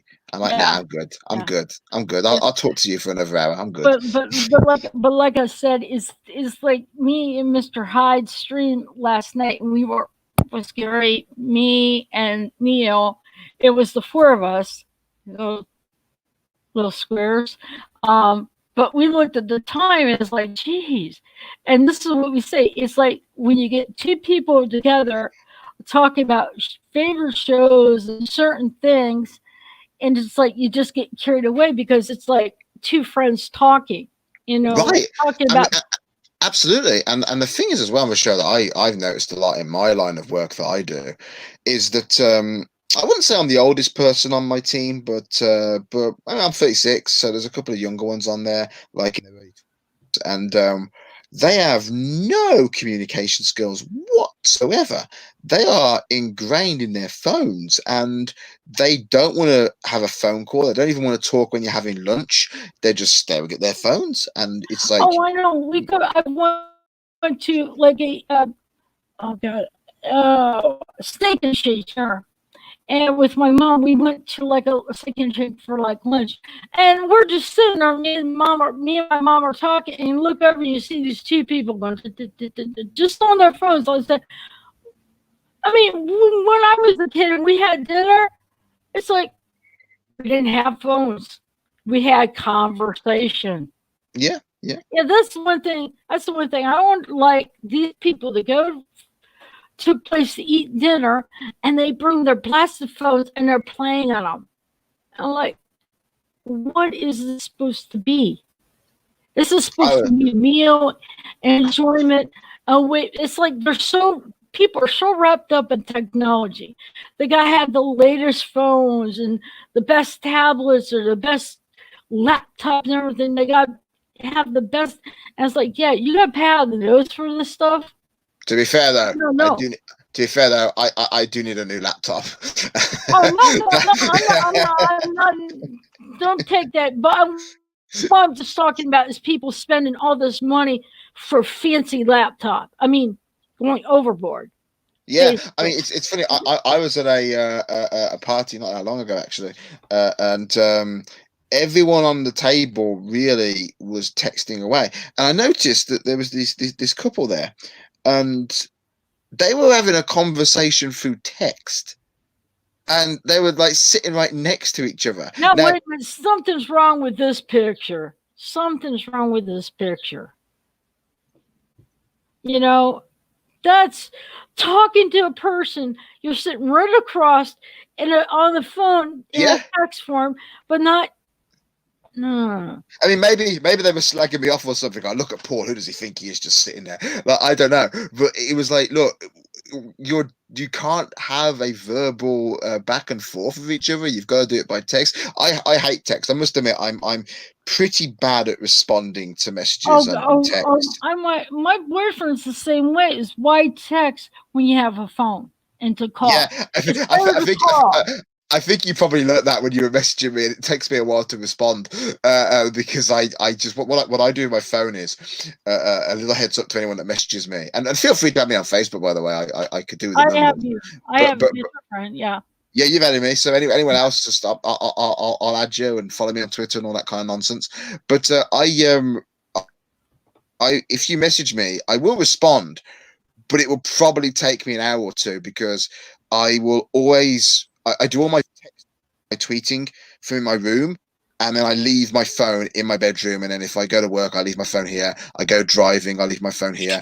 I never carry my phone outside the house unless I'm going off to maybe do a car video or a live stream from within my car, and then that's the only time I'll have my phone with me. Well, the only I mean, I have to get. See, I'm diabetic, and when I had my car when I was driving, and I would take my cell phone with me because being a diabetic, you never know what may happen. Now, see, for me, it's not per se because I'm relying on this technology, but to me, it's a necessity in case something happens. That's the way I look at mine. It's like for me, it's a necessity, just so if something happens. Oh, and there's another person does car videos. Dean, I used to do car videos. Hey, well, I'm ripping you off, Dean. I'm ripping you off. Yeah, he's. I've seen his videos where he's driving along in his car doing a video. I'm like, okay, how can you do this and drive and talk at the same time? The thing is now I can't do that when I'm driving. I have to be fully focused on the road. But when I pull over and I'll maybe do like a live stream or something from my car. Yeah, he's driving while he's doing his video. Isn't it illegal though to do that? Because I mean, what happens if the police pulled you over, Dean? I mean, I don't know. I mean, I always wonder about that because here they're trying to get people. It's called breaking the law. Yeah, I know. I know. I got pulled over the other week actually because things are just mad here in the UK, and I was just going out for a drive. I just had to get out of the house for a bit, driving along, not doing any harm to anyone. There's hardly anyone about. And the guy pulls me over and says, "What are you doing, mate?" And I didn't say this, Michelle, but I wanted to. I wanted to wind my window down and go, "Is there a problem, officer?" Because I've heard that in so many movies and TV shows, but I didn't do it. Officer. I just turned. And what was really funny is in the back of my car, Michelle, I've actually got. Do you remember Alf from the 80s? Oh my God, I remember Alf. I've got an Alf stuffed toy in the back of my car, and as soon as I went down the window, he wasn't interested in me anymore. He goes, "Is that Alf?" I'm like, "Yeah," and he goes, "My daughter loves Alf." And he says, "Can I have a selfie with your Alf toy?" And I'm like, "Okay." I said, "I'm not in any trouble, right?" He goes, "No, mate, you're not in trouble, but just as long as you give me a selfie with your Alf stuffed toy." I'm like, "All right." So that's what he did. Then I was on my way. Good way to get out of a ticket. Yeah, it really was. yeah, but the thing is they're trying to crack down on people talking on their cell phone and driving, and also you want to hear something bad about technology? There was a woman texting on her cell phone, and she fell down a stairway. They have like a stair that goes down. Yeah. Fell down there because she was texting. She didn't see where I was going, and my dad told me that. I said, "Yeah, but I bet you anything." They find she afterwards when she got up and brushed herself off and everything else, she'll go right back to texting again. Yeah. That will not stop her. Or what she'll probably do is she'll probably like put it on Twitter, #mortified, #fell downstairs. Yeah. I always say now, if the Titanic happened today, or say they had mobile phones and the internet back when the Titanic happened, people would just be taking selfies on the ship, or they'd be streaming from the ship. They'd be taking pictures of the iceberg and putting it on Instagram. It's. I mean, but look, I'm not pretending like I'm any better. I mean, I have an Instagram account. I've got Twitter. I've got Facebook. So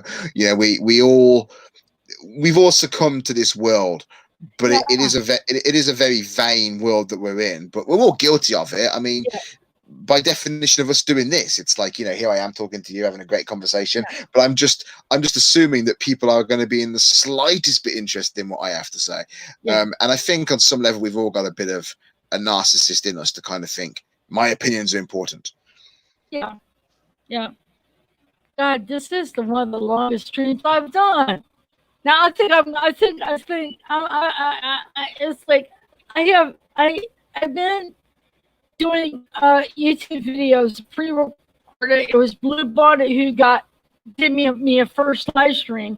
She's the one that got me into doing the live streams because I wanted to, but I was still not scared, but still kind of like okay, because I'm nervous every time I do a live stream, whether you know it or not. I am nervous, and I mean, any live stream, not just with you, but other live streams I've done. And I've done pre-recorded videos. I've done a tribute to David Tennant, Matt Smith, and then Don Pertwee. Still trying to think on. I'm still trying to think on. Do a tribute to Peter Capaldi in honor of Blue Bonnet because that's her doctor. She's never mentioned it. Yeah, apparently she knows Matt Smith is my doctor. She says as soon as she saw those eyebrows, she said, "Okay, that's her doctor."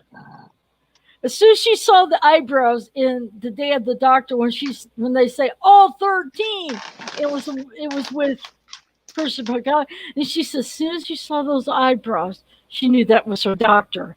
You know? Did you guys actually out there? Did you get when they announced Matt and when they announced Peter?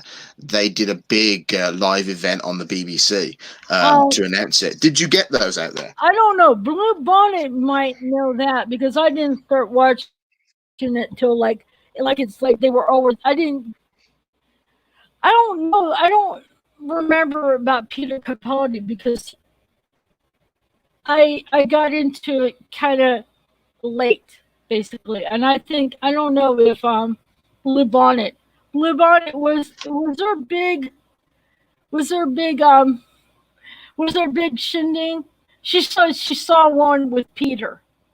Yeah, that was the biggest. To be fair, I mean they did. They used to have a show called Doctor Confidential in the UK. That's when they announced Matt. They did a special on a special Doctor Confidential where they introduced the 11th Doctor, and they had David Tennant on there and Stephen Moffat, and they were interviewing everyone pretty much. And then when they did Peter, they really made that a big deal. That was like a flipping reality TV show. They just turned that into a flipping like almost like America's Got Talent kind of thing. It was huge. And it was almost, I think Peter felt a bit uncomfortable. I think he did say afterwards in a Doctor Magazine interview or something that he was a bit weird about that because he's an actor of some quite like of some respect here. He's a very high end actor, and all of a sudden he's kind of almost doing like Dancing with the Stars. It's like, and today, Peter, you're going to be Doctor Who. It was a bit degrading to him, I felt, and you could see that he was a bit weirded out by it. Yeah, well, I was just interested whether you guys saw those out there, whether that was broadcast on BBC America or not. Well, I appreciate your see, Allison says don't be nervous or anxious because we all are friends here. Thank you very much, Allison. Thank you very much for that. I mean, I like it when there's people that have talked to me afterwards say that I'm starting to get more confident in my doing my live streams. And I'm like, well, thank you very much because I don't see it. I don't really see it. But you never do really. It's like when I've only been YouTubing now for a while, like not that long, but I have done live streams on Facebook and elsewhere. So, but even with that like experience under my belt, I'm still thinking, oh God, how does my British accent come across? Yeah. Do people understand some of the in references I make? you do worry, but then I just kind of think, look, it's done now. Make tomorrow's better. I think that one went well. Do it differently tomorrow. And I just think you learn and you grow. I mean, one of the things I'm just struggling with at the moment, Michelle, is just the technology more than anything. Because as I repeatedly say on my own streams, my laptop is crap. It's really bad. So I need to get a new laptop pretty quickly with hopefully better webcam and a whole better setup. I mean, what I want to do is I'm currently trying to get my own place, so I'll be able to almost like I can almost like convert my own studio, if that makes any sense. I know the feeling. Oh, Blue Bonnet says it took me forever to get used to seeing myself on camera. Yeah. I could agree. I could agree with that. I could agree with that. I could actually agree with that. Well, the other day, someone sent me a video saying, "This is you," and they don't follow me on YouTube and know any of the stuff I talk about really. But one of my videos popped up, and I was like, "Is that you?" I'm like, "Oh God, yeah, it is. I really look like that." And she's like, "Yeah, you do." I'm like, "Oh, handsome devil, aren't I?" It's like, you know, it's weird when you see yourself though. It's like, I mean, I Yeah. never. I say I never listen back actually to live streams I've done. I listen back to the first one just to kind of almost get a feeling of, okay, how did it come across? What's the sound like? So occasionally I dabble, but not for vanity reasons, just to kind of know what works and what doesn't work. Yeah, you always try to find out that niche. Okay, this will work. This won't. Well, I could do it this way, or I could do. That's the whole thing. When you're doing live streams, you find out where you find out. It's like, okay, I did this. I need to change. It's like you're always improving each I, time. I find live streaming easier actually than pre-recorded stuff. I've done one pre-recorded video and I hated it because it's just the amount of editing that you have to do, and because I'm a bit OCD about when I create things, I'm always like, that's not good. Do it again. Do it again. Do it again. Oh, all my pre-recorded videos are easy to do, but it's like, oh my god, I should put how many outtakes I have to do before I get it all done. But it's always annoying, isn't it? Is the one take you're doing and you think, okay, this is going well. That's when your phone goes off, or someone knocks the door, or there's some sort of sound going on outside, and you're like, oh great, I nearly had this, and now that's just ruined the whole damn thing. Oh, Thank let's you very put this. much. I'm doing a pre-recorded video, and my boyfriend walks into the living room. I'm like, thanks a lot. Yeah, yeah, It's like, exactly. Yeah, it's like, but hey, what's really worse is being in a live stream and having my phone go off with the Doctor Who theme song. That's oh, that's on funny. my ring. That's my ringtone, and then I have, if you give me a text, I have the TARDIS sound. The TARDIS noise. Yeah. That's I like that. That's your ringtone. Yeah. He's not my doctor. I was really nervous when I started, and now I do. Oh yeah, he dressed up when we did the Tom Baker. He dressed up as Tom Baker. He has a scarf and the hat. He dressed up like Tom. He dressed up like Tom Baker. That was when I was doing uh, favorite Tom Baker episodes, and then it devolved into some other stuff as well. So, What, I mean, did, that's did how it did it it goes. did it evolve by any chance into talking about Paul McGann? Oh God, no, it didn't. Oh, you mean something? You're gonna rub me and Blue Bonnet in that with this Paul McGann story, aren't you? Well, I will put that to you, Michelle, if you want. I've got an invite to Blue Bonnet next week. It's the anniversary of the broadcast of the TV movie in the UK, because you Americans actually got it before us. So how dare you? If you want, me and my friend, my co-host, we're doing a live commentary of the film. So if you want to join us, you're more than welcome to. Blue Bonnet said she'll come along. So I'll send you the link on the day, and you can pop in and join us. Okay. Allison. Oh, wait a minute here. Okay, wrong one. Allison said this. Can we ask when Paul Clarke is intending to live stream next, and what is the topic likely to be? Ooh, nosy. but I'll answer that. No, so yeah, we're doing a live stream on Thursday. I don't know though if this will be any of interest to your followers though, Michelle. But if you remember the 1987 Universe film with Dolph Lundgren as He-Man and Frank Langella as Skeletor, Oh me and yeah, my friend, my co-host, were doing a live commentary on that. Um, there is a chance as well I might live stream tomorrow. I'm actually debating maybe doing something tomorrow that'll be a bit of a surprise. Just subscribe, Alison, to the channel. I don't. I don't really tend to. So I suppose Thursdays I live stream, and definitely Saturdays I do, and Sundays we have a very good live stream where it's basically just talk about anything you want, like total free speech. So we do that, and nothing's off limits there, like in the least, like nothing at all. But yeah, just subscribe, and if you're free on Thursday and you've got a copy of that '87 He-Man film that flopped and no one else likes but me, then then come and watch along with us because it's an underrated film. yeah. Um, Yeah, oh, there you go. She's already subscribed. There you go. yeah. She says, Mrs. Liz, sounds cool. I love Masters of the Universe. Just sub to the channel. Oh, thank you very much. Yeah. Thank you very much. The thing with the channel as well is because I am still kind of new to this whole thing. We're just experimenting at the moment. It's quite fun, really, because That's it's that's all what we all do. That's what I did. I did the pre-recorded videos, and I wanted to do a live call-in, and someone kind of turned me off on that one. And don't ask anybody for advice about anything because usually just do what you feel you need to do. But it was Blue Bond that did that first live stream with me, and then that just got me into it. And I'm still learning all this with this live stream stuff. What's really hard is coming up with ideas, because we would do reviews, and then there's kind of like, okay, we done the reviews on some of the classics. Why don't we do something different? And but there's one live stream I would love to do. I would love to get some people in, is Turn Left, Stolen Earth, and Journey's End. You can't watch Stolen Earth. You have to watch Turn Left, then Stolen Earth, because Turn Left leads into it.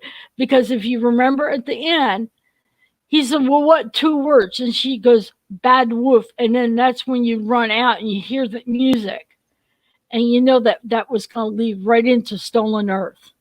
I mean, it's just the three. You don't think you think Stolen Earth and Journey is just a two-parter. That's all it is. No, yeah, it's a trilogy, isn't it? It's a trilogy. No one's really talked about that. No one's. You are right, actually. You are right. That Turn Left leads into Stolen Earth because you remember Michelle, at the end. I remember when yeah, that's the second episode when that cliffhanger went out and everyone thought David was about to regenerate.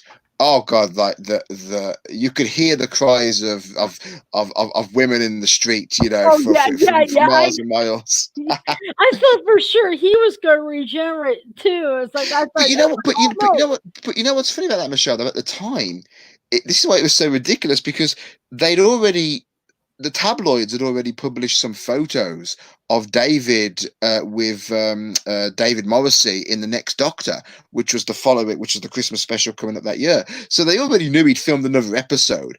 Yet people, I mean, the media went crazy. It was main news, Michelle. This just shows where Doctor Who was, by the way, compare it to now. But when that episode finished, it was main news on all the news channels, like David Tennant, has he left Doctor Who? The tabloids the next day, front page headlines.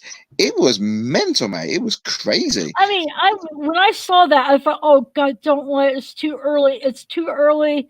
You know, not too early, but it was, in my mind, it was not the right time. See, I would have thought it would have been better for him to go then, and here's why: because if he'd have gone then, say David's final episode was the Stolen Earth, that was his finale, then the next episode would have been really epic because not only have you got a new Doctor in the mix, you've got Daleks, you've got all the old companions, you've got Sarah Jane, you've got Captain Jack, you've got like everything's going to hell. And as I say, to cap it all off, you've got this new doctor. Like, who's this guy? Who's what? Yeah. What? Like what? Oh, It would have been brilliant. I oh, think if that had been. what do you think of Captain Jack Harkness and John Boorman playing Captain Jack? Are you saying that because you saw me ranting about it the other day? Um, No. I am not a fan of John Barrowman because the character of Captain Jack is all right. I thought in Doctor Who he was okay, but the actor, he's a big head. He recently went on, well, not recently, it's been going on actually since 2013.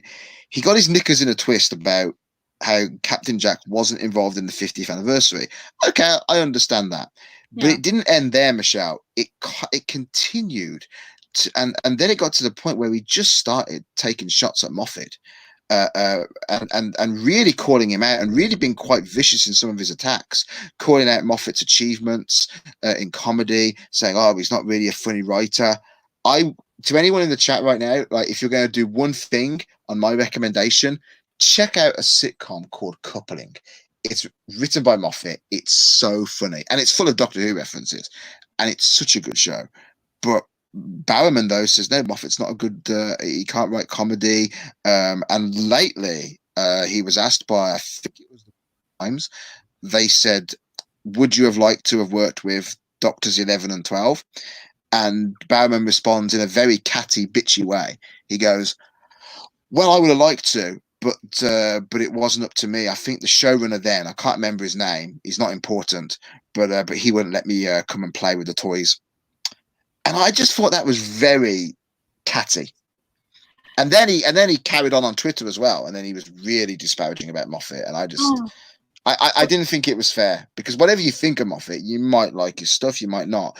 You cannot deny the man is a very talented writer, Yeah. and he's done a lot of good for the show. And I think it's bad. Like, even Eccleston, I know Chris Eccleston isn't a big. Him and Russell T Davies don't exactly get along, but at least Chris Eccleston has been respectful to Russell and has said, "Look, we don't get on, but he's still a great writer." But Barrowman just wants to seemingly just undermine everything Moffat's done. It seems like John Barrowman is like goes way overboard in the way he always does this fabulous. He always does this fabulous, and he's like overboard on everything. Yeah, if you want to see Michelle, if you want to see over the top John Barrowman, I don't know if you guys do you have a show out there called "I'm a Celebrity, Get Me Out of Here"? No. Okay, basically, so I'll give you the premise. It's a bunch of actors.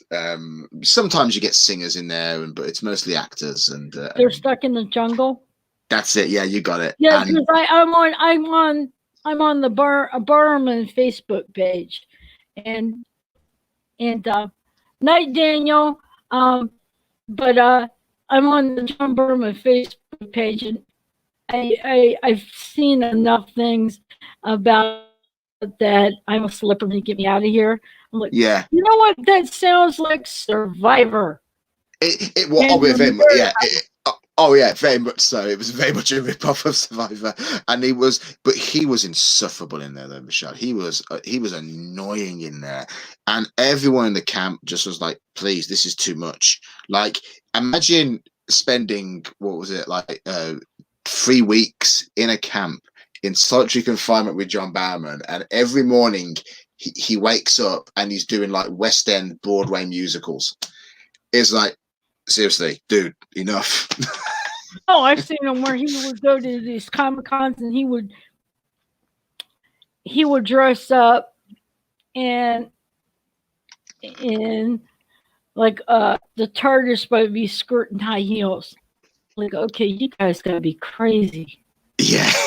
Yeah. I think he's a little bit too fruity.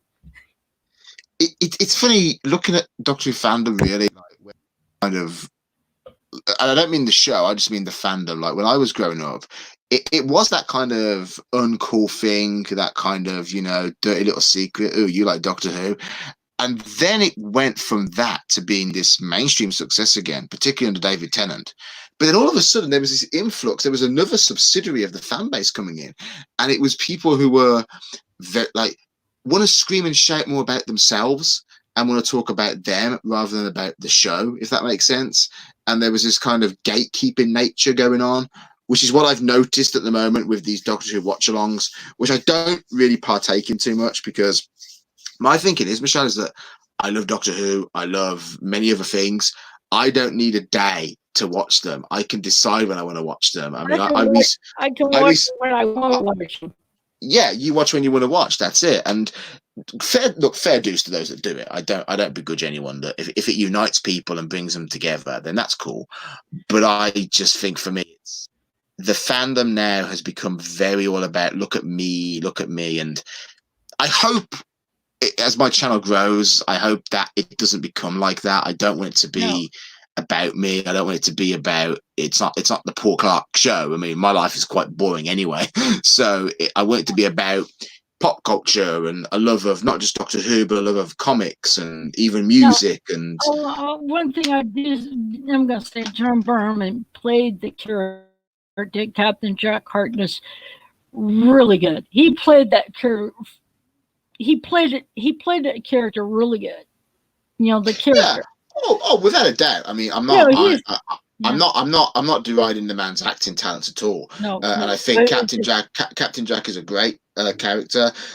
Let me ask you this actually. I'll be very curious to know. Do you think Captain Jack should have been a 50th? Because I think there's other characters personally, and actors who've played those characters that have more of a right to get their knickers in a twist about not being the 50th. I think if Moffat made one mistake, Michelle, and I love him, but I will admit Paul McGann should have been in the 50th anniversary. Yeah. Me and Blue Bonnet agree with you. Blue Bonnet says sometimes I love John Barrowman, sometimes I hate John Barrowman. But one thing's for sure, John Barrowman always loves John Barrowman. Yeah. Oh, without a doubt, he loves himself very much so. But me and Blue Bonnet agree that it should have been Paul McGann in the 50th. Yeah. I still would have had John Hurt in there because he was amazing. But I would rather have seen Paul McGann than blimey John Barrowman in it. Oh yeah, I would love. Let's put it this way: Paul McGann is. I don't like the hair that he had when he did that. When he was a doctor, and Blue Bonnet said that was a wig, but I like him now. He's looking good. That's all. He's looking good. I think me and Blue Bonnet need to take a cold shower. I think, yeah. Do you want me to just take over the stream for you, Michelle? Will you just go to the bathroom for a second? Like, you sure? Yeah. Sort yourself out.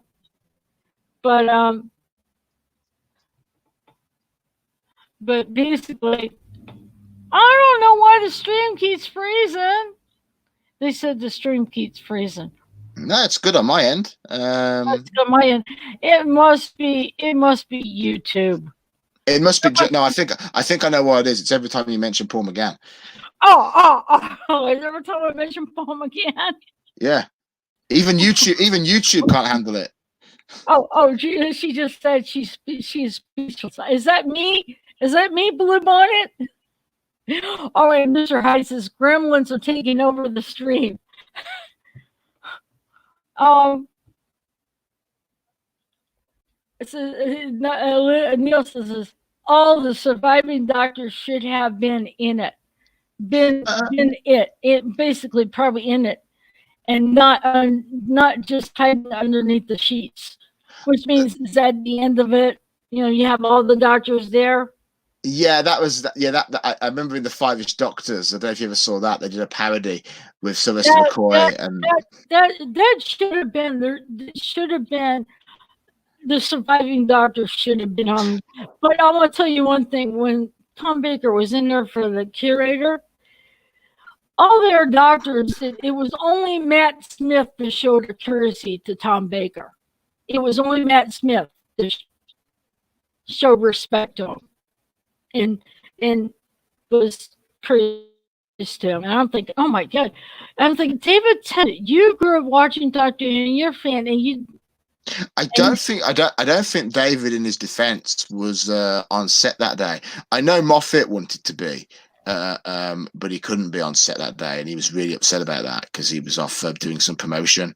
I just actually want to address there, Michelle, if I can. So the comment there about all the doctors should have been in the 50th, I disagree with that, and I'll tell you why. Because I think if you were to put them all in there, it almost becomes a bit, a bit pantomime-y. Yeah. It becomes almost like a bit cliche.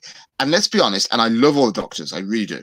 I love Tom all the way through to McCoy and everything else, but they don't look like they did back then. Do you know? And it's like I think it would be disrespectful to get Colin Baker and Peter Davison and Sylvester McCoy and throw them in other roles, almost like as a cheap gag, and say, oh look, there's Colin Baker playing a waiter, or there's Peter Davison walking in the background in London, in the London streets or something. I don't think that would have been fair on them. No. And to then put them in their costumes. Okay, they did it once with Peter Davison in Children in Need with David Tennant, and that was fine because that was only like about 2 minutes special. But I think to do it for full adventure, it almost gives people the opportunity to like laugh and go, look at them, they look older now. Doesn't Colin Baker look stupid in his coat? I think it would be a bit disrespectful. But I did like Tom Baker's like, who knows? And when he does that, just the way he does that, it chills me. Yeah, that was great. I mean, and no one expected it really, so it was a nice little touch. But I think if it, that worked because you wasn't expecting it. Okay. If the precedent had been set early on and they'd brought in Colin Baker and Sylvester McCoy and all of them, it wouldn't have had the impact because you would have been expecting it. You're like, okay, well, Tom's got to turn up eventually, isn't he? Because they've all been here, so they're going to have Tom. But when Matt met Tom Baker, and he looked at him, he says, "I never forget a face." It's like he automatically knew he was looking at himself. You know, the previous doctor, he was looking. It's like that's what he said. I never forget a face. It's like he knows that this is him from the past, and that right there, that was. Yeah, I mean, I think it was a good touch, and the fact that he can almost revisit old faces means there's definitely room for Paul McGann to come back. Yeah, you know, I noticed who was it in the chat said no, it's about respecting the past doctors, but I don't think, man, it would have been respecting them. I think it almost would have been like a parody because they're not that. I mean, you get Big Finish did a brilliant it's called Light at the End, and they brought all the doctors, the classic doctors, in for that one. You've got Tom Baker and Paul McGann running around together on audio. It's brilliant, and in your heads they look like they did. On TV, they're never going to look that way again because we all age. Yeah, but we could go back and remember what they used to look like when they were the doctor. And anyway, I need to end this. This is like 3.5 hours. I've really enjoyed this, Michelle. It was a lot of fun. Hey, Blue One, I think I'm overdoing. No, I'm not going to overdo yours, but it's still going. If I would kept going, I'd probably beat yours. It's because you mentioned Paul McGann, Michelle. That's what it is. Yeah. Paul McGann. Yeah. Paul McGann. I'm never gonna live that one down. You know. Well, at least, as I say, at least you haven't set up a stream designed to talk about Tom Baker, and then you spend the next half an hour talking about Paul McGann. Oh, so, you're never gonna let Blue Bonnet me down about that. You're gonna no. Never. I tell you what. When I do my stream for Masters of the Universe on Thursday, what I'll do is I'll just spend probably the first half of the film talking about the TV movie. Why not? Yeah. Well, anyway, this has been fun. No, I really enjoyed it, Michelle. Thank you very much for having me on. It's really appreciated. I would like, if you ever want to do this again, like I said, I want to do that review, the 3-parter. And if I do, I don't know when I'll be doing it. If you would like to join in on the review part. Yeah, absolutely. I would absolutely. Oh my God. Paul McGann takes her to another place. Okay, Blue Bonnet. What about you? Wait a minute. Peter Capaldi does that for you. Yeah, but let's just be honest, Michelle. Paul is a much cooler and sexier name. Yeah, that's true. Paws are a wicked. Paws are very good. Wait a minute, Rock and Run. Before I go, right. It should have been McGann in the 50th, but getting John Hurt as a doctor was just brilliant. Yeah, I agree. I mean, I also do love that mini episode as well. I actually, before you go, if I could just quickly tell this little story. Okay. I remember, I'll never forget where I was, Michelle, the day that Night of the Doctor went out. I was on a film set. I was just doing a short movie, and I got cast in, and it was horrendous because I had to dress up in a bear suit and get thrown into a tank full of guts and just general muck. It was really bad, and it stunk to high heaven. And I'm thrown in this tank, and I can't see anything really because I'm in this bear suit. I'm in a tank full of just crap. So I've got like no idea like if anyone's even filming this now. And I'm like, guys, because I'm thinking, hang on, okay, time's ticking on a bit. Like, where is everyone? Surely you've got the take now, right? Surely I can get out of this damn thing. Guys, anyone? There's no response. So I pull myself out of it. I managed to take off the flipping bear head, pull myself out of the tank. Where the hell's everyone gone? They've gone off into the green room, and they're all huddled around a computer. And I'm like, what are you watching? And there I can see Paul McGann on the screen. And I'm like, what? It's like, so first of all, I'm annoyed that you've left me in this tank full of crap in a bear suit, but also Paul McGann's back as the Doctor. This is like the greatest day ever. Okay, that would take a cake. That would. Yes, it certainly did. It certainly did. It was, but I mean, I love Night of the Doctor. I think Night of the Doctor is it's 6 beautiful minutes of some of the best Doctor Who you've ever seen. Oh, Mr. Neil from Mr. Not My Doctor Who. What are you gonna be doing on Friday night live stream on Not My Doctor Who live stream? I wanted to ask because sometimes he puts a trailer out, and I know he's doing Superman Sci-Fi Saturday, and that's going to be 8 p.m. UK time. I don't know what he's going to be doing. I'm not sure what. Who's the best Superman, Michelle? Christopher Reeve.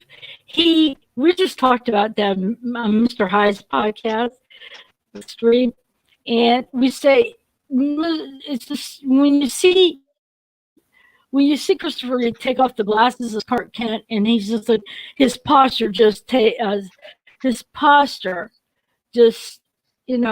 you could see his posture change. It's like he becomes two different. It's like you could tell the change, in him. I gotta give a shout out to Dean Cain. Oh, okay. You don't like Dean Cain? Oh yeah, he's good looking too. Okay, I'm just saying he is. He honestly is. He is good looking. I love though with Chris Reeves, you just gave a long description. Like, okay, well, when he takes his glasses off, you can see he's Clarke Kent. Like, you went into some detail, and then Dean Cain, it's like, yeah, he's good looking. but he's no Paul McGann, is he? No. He's no Paul McGann. To be fair, I will say though, Terry Hatcher is the best Lois Lane. Yeah. Oh, we oh no, I'm not going to mention what we saw on Mr. Hyde's podcast stream last night about what he should do. You have to watch it to know the reference. I might check it out. I might just check it out. Actually, it sounds like a lot of fun. Wait a minute. Okay, Not My Doctor Who. It's New Who Monsters this week. It's super.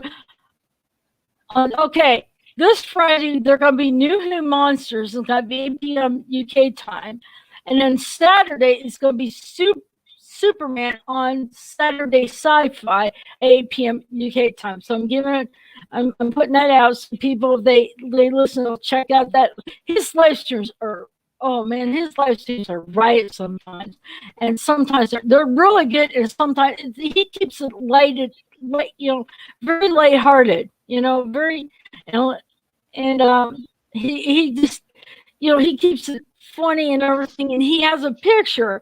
It's called a caption competition, and he shows us this picture. It's like we have the caption. Last Friday he had it. It was a picture with David Tennant. The cast that was in Stolen Earth, and they're like, the way they're looking at, and we all had to come up with the caption. And mine was like, you have to see. I don't know where the picture's at. I don't know where to find it at, but my caption was just like, "Oh my God, is it Chimbo?" So because they're like the surprise. It's like it's a true pay. David Tennant, you know, the person plays Martha, and the person plays Donna, and the Sarah Jane, and they're like that, and they're like, it's like it's hard to describe. You have to have the picture, but um, I'm curious, actually, by the way, out of interest, Michelle, did you guys get the Sarah Jane Adventures in America? I don't know. I don't know about that. A bunch of cool people with dirty minds. Yeah, that's right, Blue Bonnet. That's right, Blue Bonnet, and we're proud of it. See, No, I'm a good conservative boy, really. yeah. I shouldn't be a part of this. You know what? You know what? We'll just bring you over to the dark side. Sure, Every time over. as long as you repeat after me, Michelle. Dean Cain is the best Superman. you would never, you would never get me to say that because I'm a Christopher Reeves fan. Do you know what's funny? Do you know what's funny though? Do you know what's funny about the show though? A little bit of useless trivia, although it might be of interest to some of you in the chat. Kevin Sorbo, who played Hercules. Oh yeah, I know about Kevin Sorbo. Yeah, so I'm a big Kevin Sorbo fan. Love him, great actor. He got the role of Superman. It came down to two people. It came down to Dean Cain and Kevin Sorbo. This just shows the lows and the highs of Hollywood, Michelle. So he gets the role. He goes out and parties, has a good time. He's going to be Superman alongside Terry Hatcher. He then gets a call the next day from his agent saying, "Yeah, actually, they changed their minds. They went with Dean Cain." Well, but it doesn't matter because 6 months later he got the role of Hercules. That became the most watched show in the world, and went for 7 years. And Lois and Clark got cancelled after 4 seasons. So Kevin won. Oh, by the way, Blue Bonnet agrees with me. Christopher Reeve all the way. I like Christopher Reeves, but I'm a product of the 90s, so I'm a Dean Cain man all the way. Yeah, but Dean Cain, he's not that bad looking, honestly, but he's no Palm again. I'm gonna say Palm again. I'll listen to Big Fish Palm again. Next Saturday I'm gonna be doing a Big Finish with Blue Bonnet. I don't know the Big Finish that we're going to do, and I can't remember off the top of my head. See what happens when you get to say things, when you're saying things and you're trying to remember something. Blue Bonnet, help me here. I have a scatterbrain anyway, Michelle. So I can't really. I don't even know who I really am, to be honest. I've got no idea. No, see, I have attention deficit hyperactive disorder, and sometimes I get I get distracted real easily. But please, Blue Bonnet, help me. What is the Big Finish we're doing on? Help me here, help me. It's kind of like the companions. Help me, doctor, help me. Did you do the one that Blue Bonnet did the other Sunday? I think it was. It was the Mutiny in Hell one. I like that live stream. I couldn't. I was going to be on Mr. Hyde's podcast, and the time I was doing his. It would be 11 o'clock her time, which would be I'm 1 hour ahead of her, which would be noon my time. But then I was going to be doing Mr. Hyde's podcast at at 2 p.m. And me and Oh, Mr. Hyde are that's a both in the, classic. That's a so classic big finish there, Big so Brother Sister. yeah, we're gonna be doing. Hold on here. We're gonna be doing Peter Davison's Loop Gar Roke, whatever have you say that is Garous. Some of these names are hard to say. That's the one we're gonna be doing next Saturday. I gotta listen to that. Thank God it's on Spotify free. So I mean, oh my gosh, it's a. Did he really? Is that really Matthew?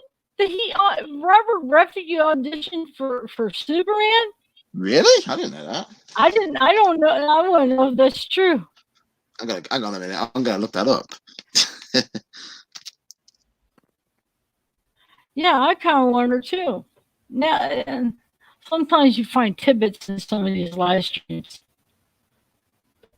The Doctor 50 and Rocket just keep going.